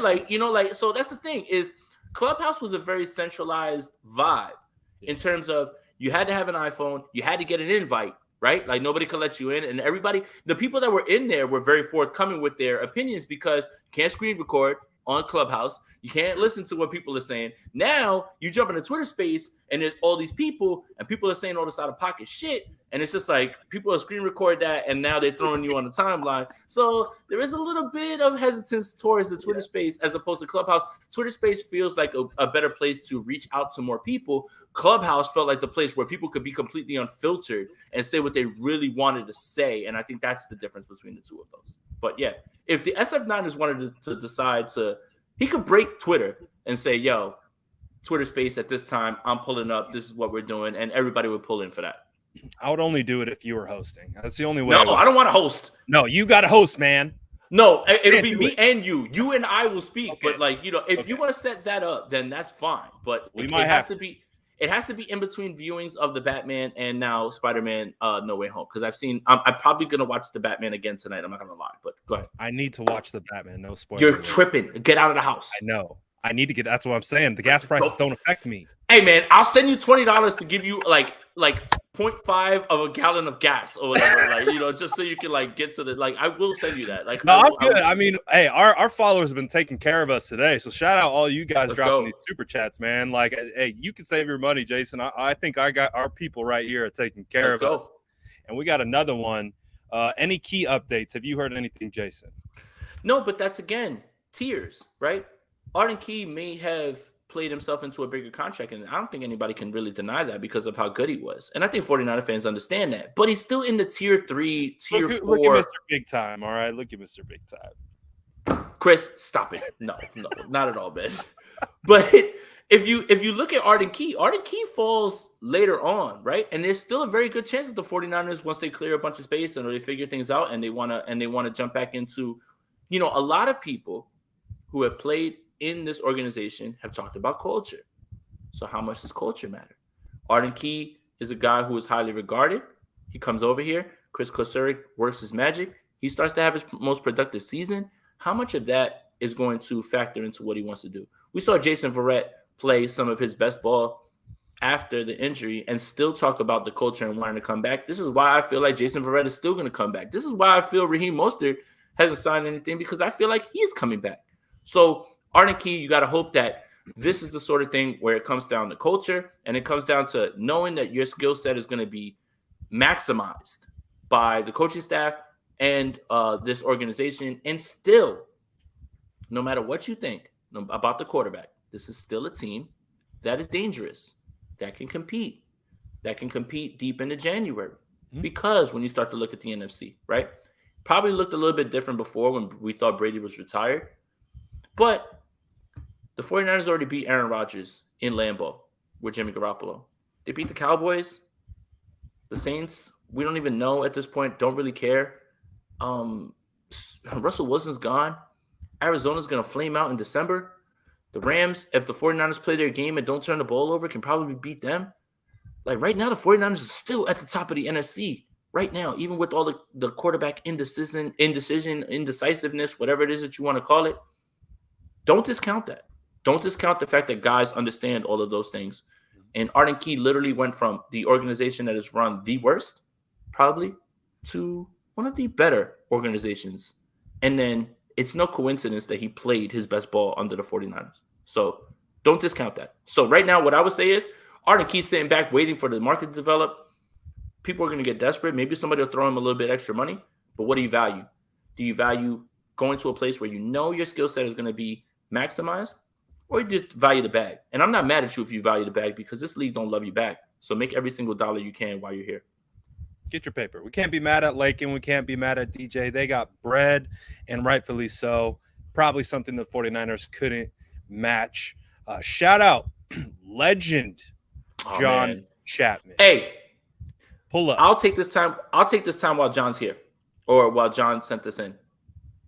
Draft party, Mandalay Bay, S-Bar, day one of the draft. You need to go to 49ersrushroadtrip.com. I'll be in the building. Leo, Grant Cohn, Elijah Mitchell, Fred Warner, John Chapman, Brad Graham, everybody. We're going to all be out there. If you're going to Vegas, pull up. 49ers Road Trip, 49ersrushroadtrip.com. Use that promo code Aponte so they know where you got sent from. Yes, sir. Draft's going to be lit, bro. Oh, man. It sounds like pretty much if you are a 49er fan and you have social media, you're going to be at the draft. It's about to be cracking. Hey, all I know is I'm flying in early to San Jose that week, and it seems like the streets are saying Brad, Splash Cousin Jordan Elliott, and I will be driving into Vegas together. The streets are saying. That's what the streets are saying. That's what they're saying. We're going to have to confirm with our sources. Per sources. I've been told. We've heard through the grapevine that may be happening. That might be, if it happens, probably the most legendary road trip of all time. I can't wait. It's going to be legit. But yes, pull up. Travis is asking, what's the website again? 49ersrushroadtrip.com. I believe is, and if not, Trav, just hit me on IG, bro, and I'll send you the flyer itself. I'm trying to do this off the top of my head, but I believe that's where it's at. For sure, yeah. If you guys want to get in, hit John Chapman, hit Jason. It sounds like you can hit anyone who's going to be there, and they'll be able to hook you up with an opportunity to get in. So that's cool. We got a couple super chats coming in. I want to make sure we are quickly back to this. I'll give my take on the key update. So actually, when we got back from the combine, Arden Key was doing a live, and he wanted people to ask him questions. It was really cool because it turned into basically me just asking Arden Key a bunch of questions, and he was answering. One of the questions was, is he going to return to the San Francisco 49ers? And he said he wants to. He said the 49ers want him to. But what's that one term that we keep hearing from players about contract negotiations? They want them to come correct. Arden said the same thing. We've heard that from countless other players. So Arden wants to come back. We heard from Arden that the team wants him back. They're just trying to get through, I guess, the contractual side of it, the money side of it. So from Arden, this is from his own mouth himself. He said he wants to be back, said the Niners want him back, just got to get the contract stuff right. We'll find out. And we understand that's kind of a moving target. I think you made a really good point, Jay, about thank you, Brad. I got you. About of course I lose my culture.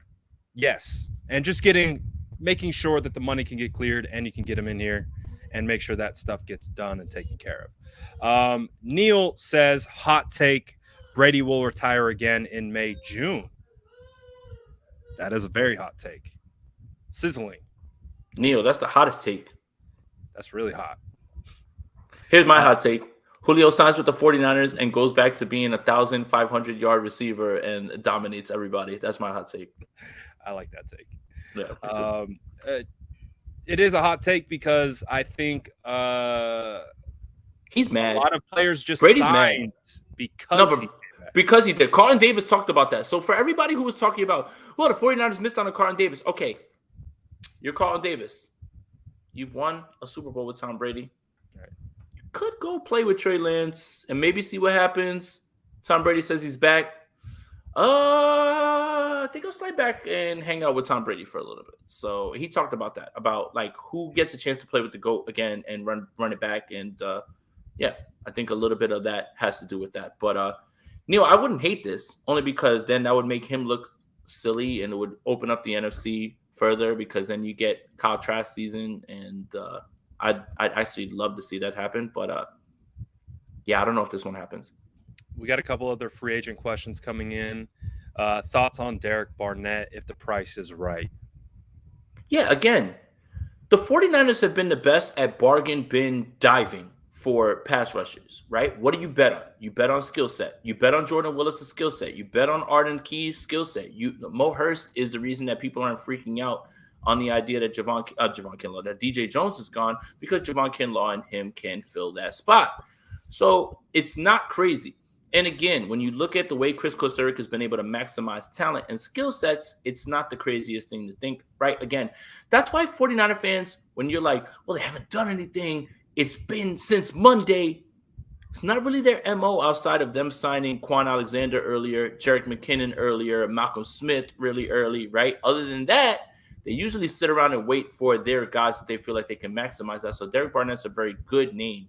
And that's somebody who can come in and just be part of the pass rush, which was so good based on its rotation and based on the depth of it. It wasn't people were just dominating. It was like, okay, Omenahue's in on this down. Okay, Willis is in on this down. Okay, Arden Key is in on this down. You're moving. You have guys who can win with fresh legs and the rotation. So this is not out of the realm of possibilities, Ryan. And I think this is where the 49ers' head is at, especially while they're trying to figure out what goes on with this extra $20-something million, whatever it is, because of the quarterback. Would you consider Derek Barnett like a mid-tier edge rusher? It depends. It depends on mid-tier, what you're saying about that. Let's see. Pete Carroll says Colin Kaepernick reached out to him recently about getting a shot. Carroll says he deserves another shot. Won't say if it's in Seattle. I'm sorry. That's breaking news. That's something that just came across. Mid-tier, yes. Yeah, because of age, I think at this point, right? So yeah, I would say mid-tier. But yeah, I had to pass that along because that just came across. So I think that Seattle was a popular place for people who were looking for Cap to get a new shot. So I think that was important to share. And Pete said no, right? Pete said it wouldn't be. He doesn't know if it would be with Seattle, but he said he absolutely deserves a shot. And then he went on to say they were big fans of Drew Lock in the draft. I mean, they have to. We loved him in the draft. Good. Start Drew Lock. Yeah, start Drew Lock. We like that. I love that. So yeah, that is cool to see though. Cap was he's been on like a little bit of a tour. He worked out with Tyler Lockett, he is former Seattle Seahawks. No. Or he's still currently. He's not a free agent. He's under contract. Yes. Okay. He worked out with Footwork King, who's legend in Texas in regards to getting athletes prepped in time. It looks like he's trying to come back. I would love to see Cap sling it again, especially with all the conversation that's followed him about can he play, can he not play. I would love to see that man on the field. I got him right behind me. He's right there. I would love to. What do you think? Do you think he has a shot? It's so complicated with the Cap name. And you know what I really noticed, man? The discussion isn't pleasant, ever. It's crazy. No, it's not. And I'm not even talking about like halfway pleasant. Like the discussion is mean-spirited. Many people, all right, I posted him on IG Live, throwing the football. I didn't offer any opinion. I didn't say this man needs a shot. I didn't say, oh, look at what he's doing. I said Colin Kaepernick is throwing on IG Live. The amount of hate and vitriol that was thrown in those comments is insane. It's insane. It makes no sense. And then there's people posting like he threw 4 interceptions in a game against the Cardinals. Their favorite to start pulling stats. Bet. Let me pull up when Drew Brees threw 5 picks against a certain team. Let me pull up when Aaron Rodgers threw 3 interceptions in a game. Let me pull up when Tom Brady threw 4 interceptions and lost at home. One game does not define a man's career. It's clear that this is a hot topic button, and people are so dug in on their values, beliefs, whatever it is. You're not keeping it football. And that's why I refuse to discuss Kaepernick. No one keeps it football. No one can talk about it just about football. No one can talk about whether you're just like, listen. I'm talking about the football player, please. Come to me with, man, Colin Kaepernick hasn't played in a long time. I really don't believe that he can do it. It's really hard for me to believe that someone could have taken so much time off and be impactful in this league. I will listen to that all day. I'll listen to that all day. But y'all not saying that. None of y'all that are against him are saying that. Y'all are saying some off-the-wall shit. Y'all sound like some Russian bots. That's the problem. So I don't have anything to say about this at this point. It's pretty clear that the NFL has made the decision. The discussion and everything around him is not worth whatever reward they think they can reap from it. So unfortunately, Colin Kaepernick is going to be on the outside looking in. Mm-hmm. And that's it. And I don't want that to be true. There are 64 quarterbacks in this league. Names that include Matt Barkley, Colt McCoy, Cooper Rush, Chad Henne, Chase Daniel. Got signed today, baby. He's better than 33 of those guys. Some that are starters. Okay? That's my opinion. And now you're just going to kill me in the comments for it because of whatever else that you have. But you can't objectively tell me that as a backup quarterback, Chase Daniel's better. Chad Henne's better. Joe Flacco! Joe Flacco just got signed. 1-year deal. New York Jets.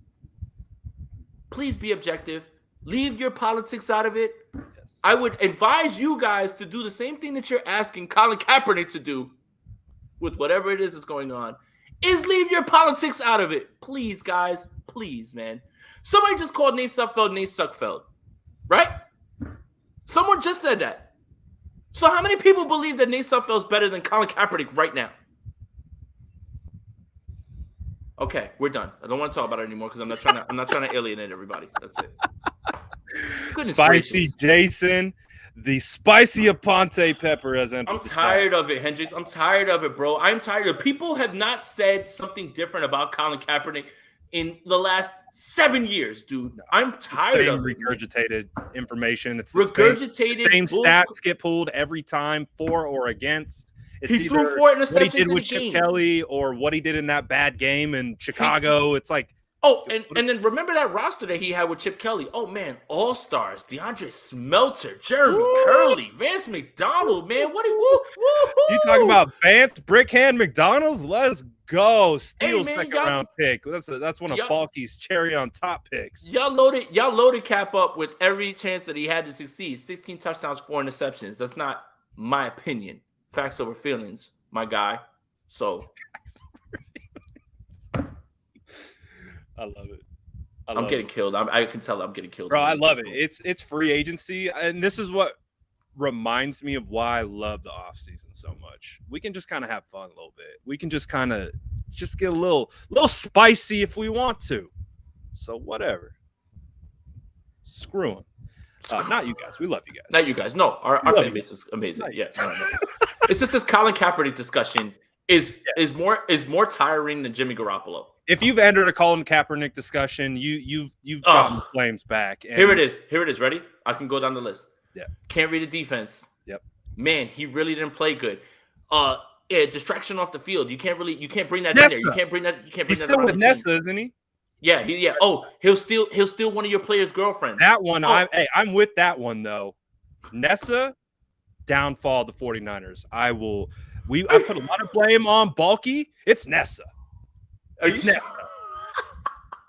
It's her. I guarantee it's her. It'll always be a New York chick that'll do it to you like that, man. Always, man. Always. Good stuff, man. We're having a good time, man. Matt says, what do you think about trying to get Calais Campbell if Watson is available in round 3? I imagine Christian? Yeah. 49ers would draft a wide receiver that high. What do you think? Well, we had a chance to talk with the Ravens GM, and he spoke the world of Calais Campbell, and it seemed like something that they were very interested in doing, and why wouldn't they be? Calais Campbell is still very productive at his age, and that's not something that is very typical, right? He's in his late 30s. He's not just like 31. I think he's like 35, 36. But DaCosta talked at length about bringing him back, and as far as Christian Watson, I just don't see a world where he's available in the 3rd round. If the 49ers want to make a move for him, then they've got to do it at 61. But I think he's done too much now at this point. The place that I've got him pegged for is Minnesota. Think about this. Justin Jefferson. Mm-hmm. Adam Thielen's at the end of his career. He can move around. He can play the slot. He can play outside. He can play inside. But then you add a speedster like Christian Watson. North Dakota State, close to Minnesota. It lines up. They just committed to Kirk, who got the bag again. That's big money, Kirk, man. Big money, Kirk. He ain't played a down of football in the last 6 years that wasn't guaranteed money, man. Get like Kirk, bro. That's why Shanahan wanted to do everything for him. Yeah, no. So I really feel like Minnesota's a place where you'll find Watson. If he finds himself in the 3rd round, then there's some sort of oversight or something that we missed, or just teams are just straight up dumb. I just don't think that he has placed himself, especially after that combine performance, hasn't placed himself in the 2nd round, if not earlier. Yeah, absolutely. I like the idea of Calais Campbell because with DJ Jones leaving, that's a big loss, but we're hopeful that Javon Kinlaw can fill in that gap that's left by DJ, which DJ essentially filled because Javon Kinlaw was hurt last year. So it does feel like there is a world that exists where a Calais Campbell could make a lot of sense, especially on a 1-year kind of veteran type deal. You plug him that in the middle to be that space eater that the 49ers do desperately need and have missed from Javon Kinlaw being out. It would be fantastic to get a guy like Calais Campbell again, too, with the leadership that he brings, how long he's been in the league. You plug him in. If there are any issues with Javon Kinlaw, you kind of have a backup plan, and I like it, and it's a good backup plan. I was gonna say that's quite the backup plan. Hey, Javon Kinlaw, we're gonna take some snaps off. We're gonna let this Campbell guy play a little bit. Right. Behind you a little bit. So, how do you feel about that? I think we'll be all right. We got to sell him on the Chris Korsek rotation. Get in rotation. You're going to get your snaps no matter what. We're going to keep your legs fresh, and we're going to rotate you in prime, optimal pass rushing situations. Calais, you're going to love it. But we can only pay you X amount of dollars. Deal or no deal. Let's do it. And with Watson, I agree with everything you said. I mean, you were at the Senior Bowl. You saw how well he lit up against, D1 talent.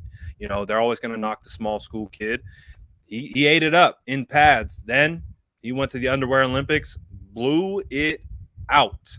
So there's no question about his athletic ability.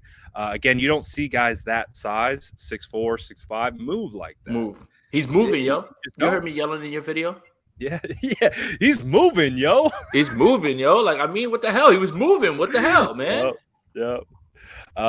So yeah, he feels like he made a lot of money, but the good thing about the wide receiver position is there's a lot of talented wide receivers, man. Calvin, Austin, the third, please. Yeah, my dream is that David Bell's stock is kind of sunk a little bit. Get him in like the third round. Woo! Give me David Bell with Ayuk and Debo.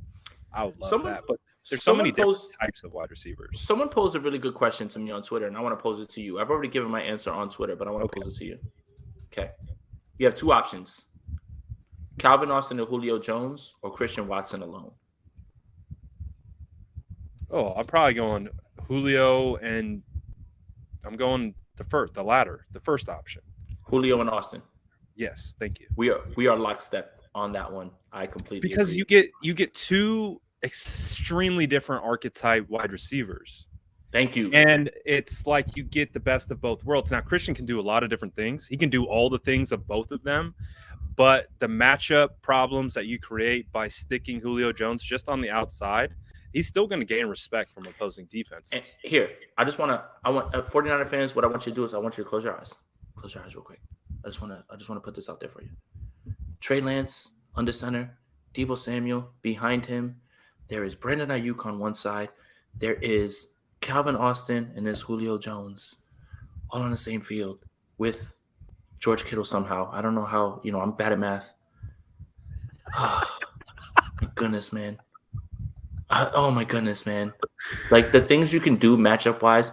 Again, I've said this plenty of times on this show. For all the people that have told me Trent Taylor should have been a Pro Bowler, this, and that. This is your favorite. Then you need to be in on Calvin Austin. Like, I don't understand the thought process here. Trent Taylor, no slight at him. He made the Super Bowl. Good for you, buddy. Calvin Austin's faster. He can catch the ball. He can run routes better than he can down the field. He is literally what you wanted Trent Taylor to be, but times 2. So Don't tell me that that's something that you don't want to explore. And when you start to look at matchup problems, it just, again, you get Calvin Austin, you have him for 5 years at a cheap deal, especially depending on where you draft him, right? Or there is no 5th-year option when he's in like the second, third round, so take that out of there. Julio Jones is around for a year or 2, but Brandon Ayuk and Deebo Samuel get to stay, and you still get to find your way with them. So, yeah, it would have been both. I gave the same exact answer. I would take Calvin Austin and Julio Jones over Christian Watson straight up. I would. I mean, and I think a lot of people, they aren't as hyped about Calvin Austin as they are Christian Watson. So they don't see – makes sense. They don't see the upside there. Again, for about 2 years, I've been looking for that wide back before wide back was even a position. Clearly, Deebo Samuel filled that role. But I want that hybrid wide receiver running back, and Calvin Austin feels like that. And he's so fast and so twitchy. It feels like you put him in an offense with Kyle Shanahan, and you have the piece of Julio Jones just to be a matchup nightmare. It feels like you could do a ton of stuff with that. So free agency's weak. I know, we're waiting. And I was what the hell's happening? It's 6:09. When's Jimmy getting moved? Is he getting moved? But when are people gonna sign? I don't care about like linebackers and fullbacks. What are we doing here, man? The fullback domino matters. NFL. I know you guys are watching. Goodell, wake up. Tell some people to sign some people and make some moves here. What are we doing? Give us something to talk about. Come on. This is boring. Monday was way more fire. Monday was lit, dude. Yeah, it was. And nobody was even actually allowed to sign. It was just we didn't even do anything until like way late. Here we go. Nighttime. Asking you shall receive. Adam Schefter just reports Miles Jack is expected to sign a 2-year, $16 million deal with the Pittsburgh Steelers. That's a lot. I know, but I like it. I like the fit. I mean, he'll fit. He'll fit. I like the fit. Hey, hot take. Mitchell Trubisky's going to win as many games as Big Ben did over there last year, and they're actually going to make the playoffs this year. I don't think that's that hot of a take. I Apparently it is. Apparently it is. Did you put that out there and get roasted? No. I'm just Okay. saying it right now, just because everybody's like, oh, look, Trubisky got a job before Jimmy. Yeah, you don't have to give any assets up to get Mitchell Trubisky. You just get to sign him, right? Right. So let's talk about It the doesn't combine. cost $25 million right away. Right. Let's talk about the combine. When the name Mitchell Trubisky got brought up, when we were speaking to GMs, whatever, front office, people, scouts, did you hear one bad word from anybody about Mitchell Trubisky? I don't think anybody even said anything to the effect of, I don't think he's that good, or like everything was pretty much placed at the feet of Matt Nagy and what everybody was talking. Yes. And everybody was talking about, hey, you better stop sleeping on Mitch. You better stop playing with Mitch. So all this stuff that you're reading in the media, that's the sentiment around NFL circles. I can't believe we're able to say things like that, Brad.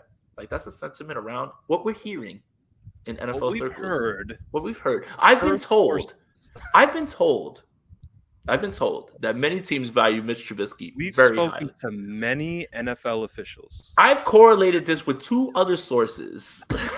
Am I doing this right? Are we doing this? I think we're getting used to it still. We're still catching the rhythm. It still doesn't feel right at this point. No, it doesn't. But you would be hard pressed to find somebody around the combine who had anything other than praise for Mitchell Trubisky at this point. NFL Network analysts, front office guys, scouts. There's something to that, and I think you found that out pretty quickly with the way that Pittsburgh moved on that. So do you feel like, as it stands right now, that it's a cat and mouse game between the 49ers and the Colts to get Jimmy Garoppolo over there? Because as you know, back to our talks at the Combine, that was the talk of the town back then, getting Jimmy Garoppolo potentially paired up back or in Indianapolis to be the quarterback of that team. Do you think it's a situation where they're just looking at each other, waiting for one of them to make the move, or does the Browns and that position opening up with Baker, does that change things? And does that have an opportunity to create potential bidding war, knowing, too, the Browns, they got to spend a lot no matter what. They're kind of like maybe like the Dolphins, or maybe the Dolphins isn't the right example, the Jags, where they're just spending an exorbitant amount of money because they have to get these guys into the building. Do you think there's a situation where maybe there's a little bidding war? And because it does sound like the Browns are interested in Jimmy Garoppolo. I think there's two things that can be true. Is one, you're absolutely right. They're waiting for dominoes to fall and then make this clear, who's going to be looking for who and what's an actual feasible target. And two, the 49ers kind of overplayed their hand and waited a little bit too long because maybe they didn't get what they felt they wanted, or I don't know. They just think that he's more valuable than he is. So I think there's two ways to look at it. You can say the 49ers waited too long. That's maybe true.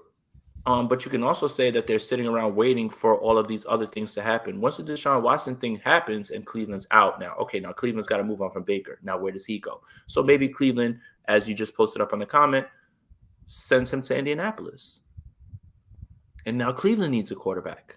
I know Nick Mullins is over there, but I know a guy who can mentor Nick Mullins really well, who can be the guy in front of Nick Mullins, who can teach him a few things. So, oh my goodness, could you match those two back together? Yeah. Nick Mullins is, as soon as Jimmy walks in, I know that ain't who I think it is.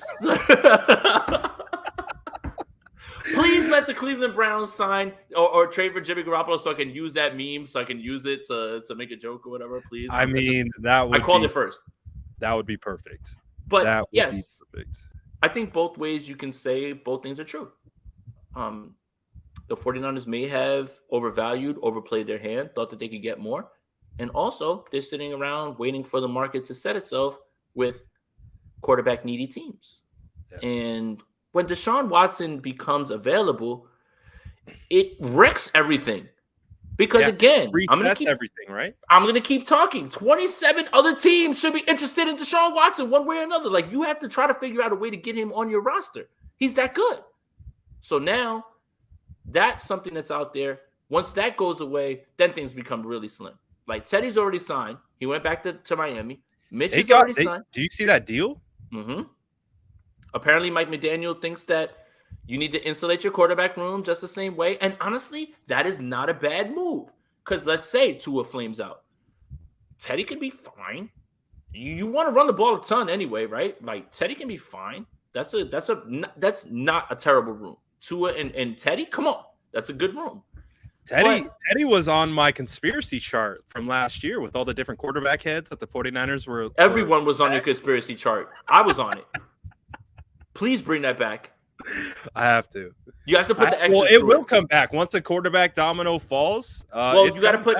I got to put Deshaun on there. Right. I was gonna say you got to put Deshaun on there now, but you got to put an extra Brady because now he's not retired. Now you got to redo it. I got to update it. Yeah, you got to update it. Yeah, update that, please. It's not the offseason until we get one of those. Put those post notifications on because quarterback chart, it's coming. Update.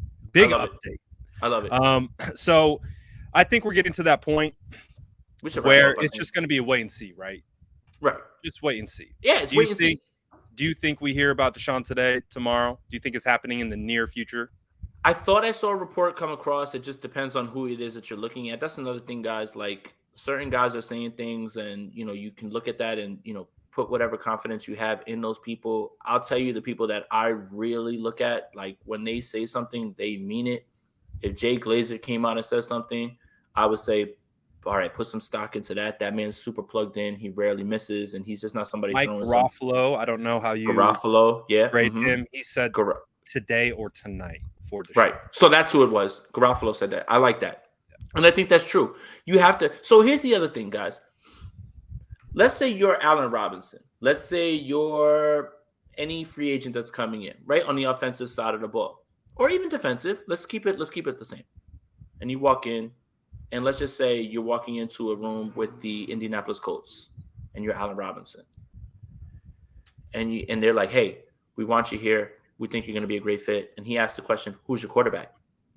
And they say, "Well, might be Baker, might be Jimmy. Might be Sam Ehlinger." You have to start to put definitive plans in front of free agents for them to make a long-term decision in that way.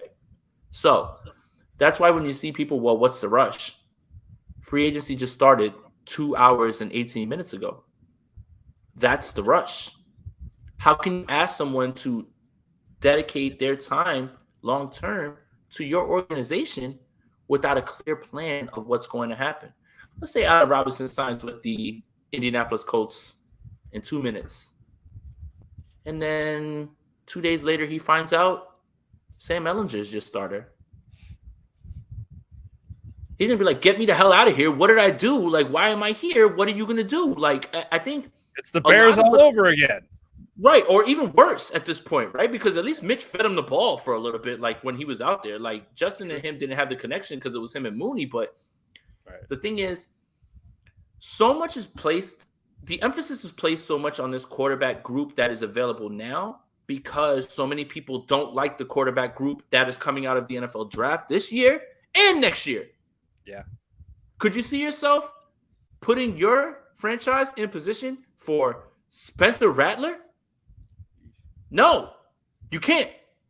So, again, this is why when we talk about value with quarterbacks, Jimmy Garoppolo has much more value than you believe because this organization is not willing to take the plunge with these guys. That's why everybody went batshit for everybody in this past draft. There was 5-6 guys that you needed to get your hands on because if you didn't get your hands on any of them, you are in a bad spot next year. Hey, I think Malik Willis is going to be a fine quarterback. That's one guy. He probably doesn't make it past 9. Seattle probably makes that move for him.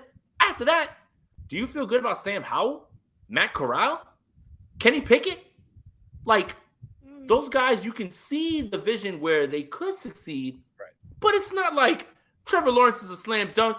Justin Fields is a baller. Mac Jones is going to be successful. Trey Lance has a high upside. Zach Wilson has a chance to really be high upside. None of those guys are spoken about, either of those 5 guys. And then you throw Davis Mills in, and Davis Mills would probably be ahead of all of those guys at this point. Didn't Kellen Mond get drafted ahead of Davis Mills? He did. He absolutely did. Kellen Mond. Yeah. I love what Mike Zimmer said. They were like, did you ever want to see Kellen Mond? He was like, no. I see him every day. What do we need to put him in a game for? Yo, if I'm Kellen day. Mond, I walk right into the room and I'm like, yo, why are you talking crazy like that about me, bro? Like, what the hell is up with you? But so much of what's going on right now has to do with the fact that people are not in love with this draft class and they're not in love with what's down the pipeline. So that's why Jimmy Garoppolo's value is where it is, and so many guys are. Yeah, I agree. It's going to be a moving target. It's going to be a domino that is there. There's multiple dominoes. I don't think everything hinges on Deshaun. I think Deshaun holds up a huge portion of the situation, but like we've talked about, there is potential path where you could send Jimmy to the Browns right now and not do anything else. But I imagine they're going to want to wait and see. And it feels like the 49ers are content in playing the long game. I don't think they're content in bringing Jimmy back to compete, but they are content in holding him on the roster at the cap figure that he commands until they get what they want. And eventually, I think based on all the reasons that you talked about with this incoming class, the quarterbacks that have already fallen or been traded, there's not too many options left. And Jimmy is right there at the top with best available options. So with that being said, is there anything else that you wanted to cover while we were – what was that? No, I just want to say thank you to everybody for tuning in to either channel. Good or bad, we appreciate you guys. We're trying to do content as best we can right now while it's slow. But thank you guys. We appreciate you. Hit that like button on both our videos. Hit that subscribe button on both our channels. Hit that notification bell on both our channels. Make sure you join the Spicy Squad because next week we're starting to call in shows. Spicy Squad gets prioritization on that. You can come in and call in, talk about whatever you want. We're going to discuss it, everything. Thank you guys. It is almost a 2-hour show, right? Like, and many people don't have that sort of time to record these things. Brad, myself as well too. As you probably heard Averly in the background for a little bit. But if you guys have stuck around and watched, man, we really appreciate you guys, and it means the world to us. So we're just gonna try our best to deliver the news the best we can, and continue to, try to chug along with this team. But I'm telling you right now, man, if Jimmy Garoppolo's on this team by training camp, I'm gonna go cover the Bills, man. We about to be Bills Mafia. We about to circle. It's the Bills now. He's switching coasts and went from the Chargers. Yeah. He's like, no, they're closer. They're closer. Close to home. They're closer, man. I'm about to call them up, be like, yo, y'all need a podcast who's gonna yell a bunch or whatever. They'll be like, yeah, sure, pick them up, and that'll be it, man. Hey, any fan base would be lucky to have a Spicy Aponte. We want to keep you around, so we gotta make sure that movement happens. I ain't going nowhere, man. I'm just joking, man. We can't lose our number one franchise, Aponte. Hey, I'm not podcasting on no franchise deal, no matter what, man. Like, I'm not you can't franchise tag me right now at this point. Like, I will not podcast on any sort of franchise. I will not pod on the tag, nope. Sirree. No, sir. Like, we got to talk money, and that's it. I will sit out the year. I promise you, I will sit out the year if Jimmy Garoppolo is on this team. I will sit out the year, and I will not podcast at all.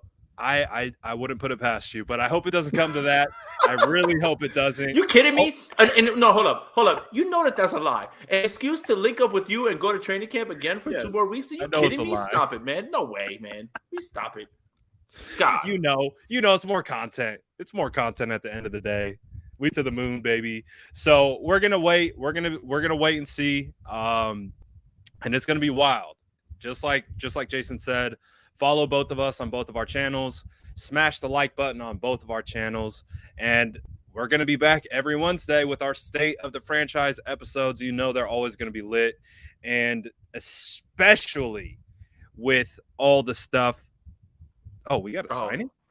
What? The 49ers are Hassan Ridgeway signing with the 49ers to a 1-year deal. $2.5 million deal with $1 million fully guaranteed per source. Experienced, versatile defensive tackle will be a key piece of San Francisco rotation. Has 6 years in the league after stints with Colts and Eagles. So that's per Jeremy Fowler. So the 49ers just made a move and bring in a defensive tackle. Do you know anything about Hassan Ridgeway? Because I'm going to plead the fifth. I don't personally know enough about him to give a comment either way. Brad, I'm a big proponent of when you don't know things, make sure you say you don't know. And I just responded to that tweet with, I don't want to sound ignorant. I don't know who this guy is, but sounds good. But who? Who? Let me Google him real quick. Hold on. Look, Ray Iverson. This is good. Ray Iverson, real quick on Twitter while you Google that real quick. And shout out to Ray, man. I mean, he's the reason that I pulled out the Iverson jersey. He said, you better not go to Bills Mafia when we got a 5-year, $250 million contract waiting for you to sign, per sources. Hey, man, money talks. Money talks. And if you talking 5 years, $250, I get to put Avery in whatever school I want, man. Now you talking about some real shit, man. But yeah, shout out to him, man. That's pretty funny, man. Ain't that's real money right there. Ain't nobody paying me that money. They're gonna tag me, and they're just gonna they're just gonna go ahead and sit there and just be like, nah, man. Like they're gonna hit you with the no. I'm not gonna say it. No, but so yeah. Hassan Ridgeway, he had 20 combined tackles last year. 10 of them were for assists, two sacks. And he was with Philly for the last 3 years, previously with Indianapolis 3 years prior. Seems like a rotational defensive tackle. And Ray Iverson continues to spit in my Twitter mentions, and he says hopefully it's a Kasuric guy. And yeah, you know what?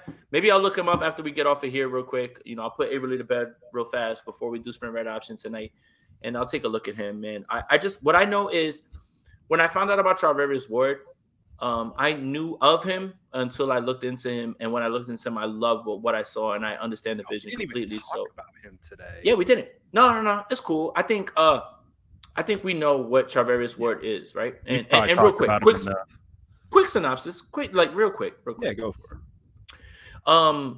Separation. He led the league with least amount of separation given up. Next gen stats, tight window throws. He was number 1 in that as well, and he is a guy who has been compared to Emmanuel Mosley, and people have said, oh, well, now you just got yourself another Emmanuel Mosley. And my question to those people would be, is that so bad? Is that so bad? No. Both of them were undrafted. Both of them were undrafted. And I think what the 49ers did with Charvarius Ward was identify a player who's ascending as opposed to getting a solidified guy, right? Like Richard Sherman was 30-something when they signed him, right? Charvarius Ward seems to be on the incline. And when you incorporate this pass rush, when you incorporate this defense and how they're going to be, I think it all just lends itself to the fact that Ward is going to be successful. And then, you know, things that don't really have anything to do with analysis, 2 Wards are better than 1. And I'm good with that, you know, so. Nice. Yeah. I like that. That's great analysis. I'm big on his traits. I'm really happy to see a guy that's going to bring a physical element that can match up with number 1 wide receivers like a DK Metcalf, kind of the bigger bodied guys, and could go heads with them. And he looks like he's going to be a dog in regards to physicality, mentality. And I like that from my cornerbacks. I really, really do. We got this question. Steve asks, Steven, where did you get that hat, Jason? So they haven't cut the check, but, you know, I want to help everybody out real quick. You know, it's a company called Culture Kings.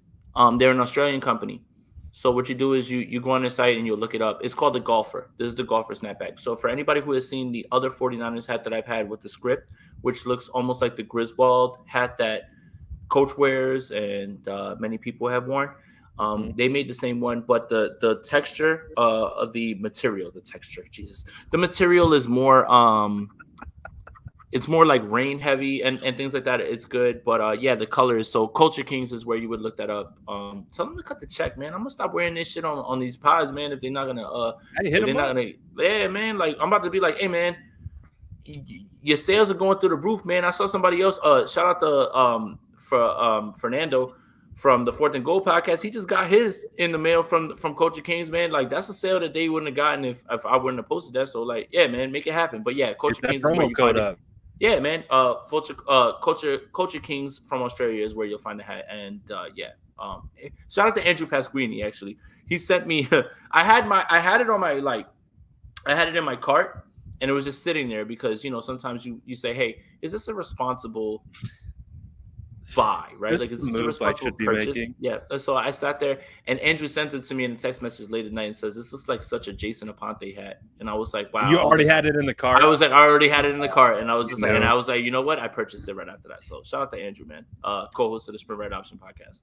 Absolutely. You guys got an episode tonight too, right? We do. We're probably gonna do one tonight at 8:30. Hopefully, something crazy happens in about 2 hours. We'll be back on the channel with it. My guy Andrew is still the most slept on guy in 49ers Twitter, so stop playing with Andrew Pasquini. Yes, that's facts. Free Pasquini. Yes. Legend. So make sure you're tapped in. Let me get it. I forgot to mention this comment from Gammon. Can you read it while I read this? Yeah, Ward is a cornerback who can tackle, a very underrated trait for a cornerback. And I think that's very, very important what Gam is talking about. Because what Kyle Shanahan does in the run game is attack cornerbacks who can't tackle. So they talk the talk and walk the walk in the same way that, okay, we're going to use that to exploit you on defense, but we're not going to let that be exploited on our defense. And I think that's a beautiful thing that you brought up right there. And I think that's very much what also went into those things, short tackler. That's what Tart was, what Ward was, those things. Like, I know you guys want explosive plays and things like that, but this team wants disciplined guys who are going to do their job, and Ward fits that mold. This is a great call by Gammon, man. It's absolutely true. Absolutely. Great call. But I think that's going to be a wrap for today. Again, yes, sir. Make sure you're following both the SF Niners and Jason Aponte 2103. Again, tap in with Jason and Andrew Pasquini for the Sprint Right option later tonight. Again, there could be some bunch of stuff to go down later tonight. You guys are going to be covered with 49ers content. You know the vibes. Hit the subscribe. Hit the like on your way out. Hit the bell if you're vibing with us. And we will see you guys next Wednesday for the State of the Franchise episode.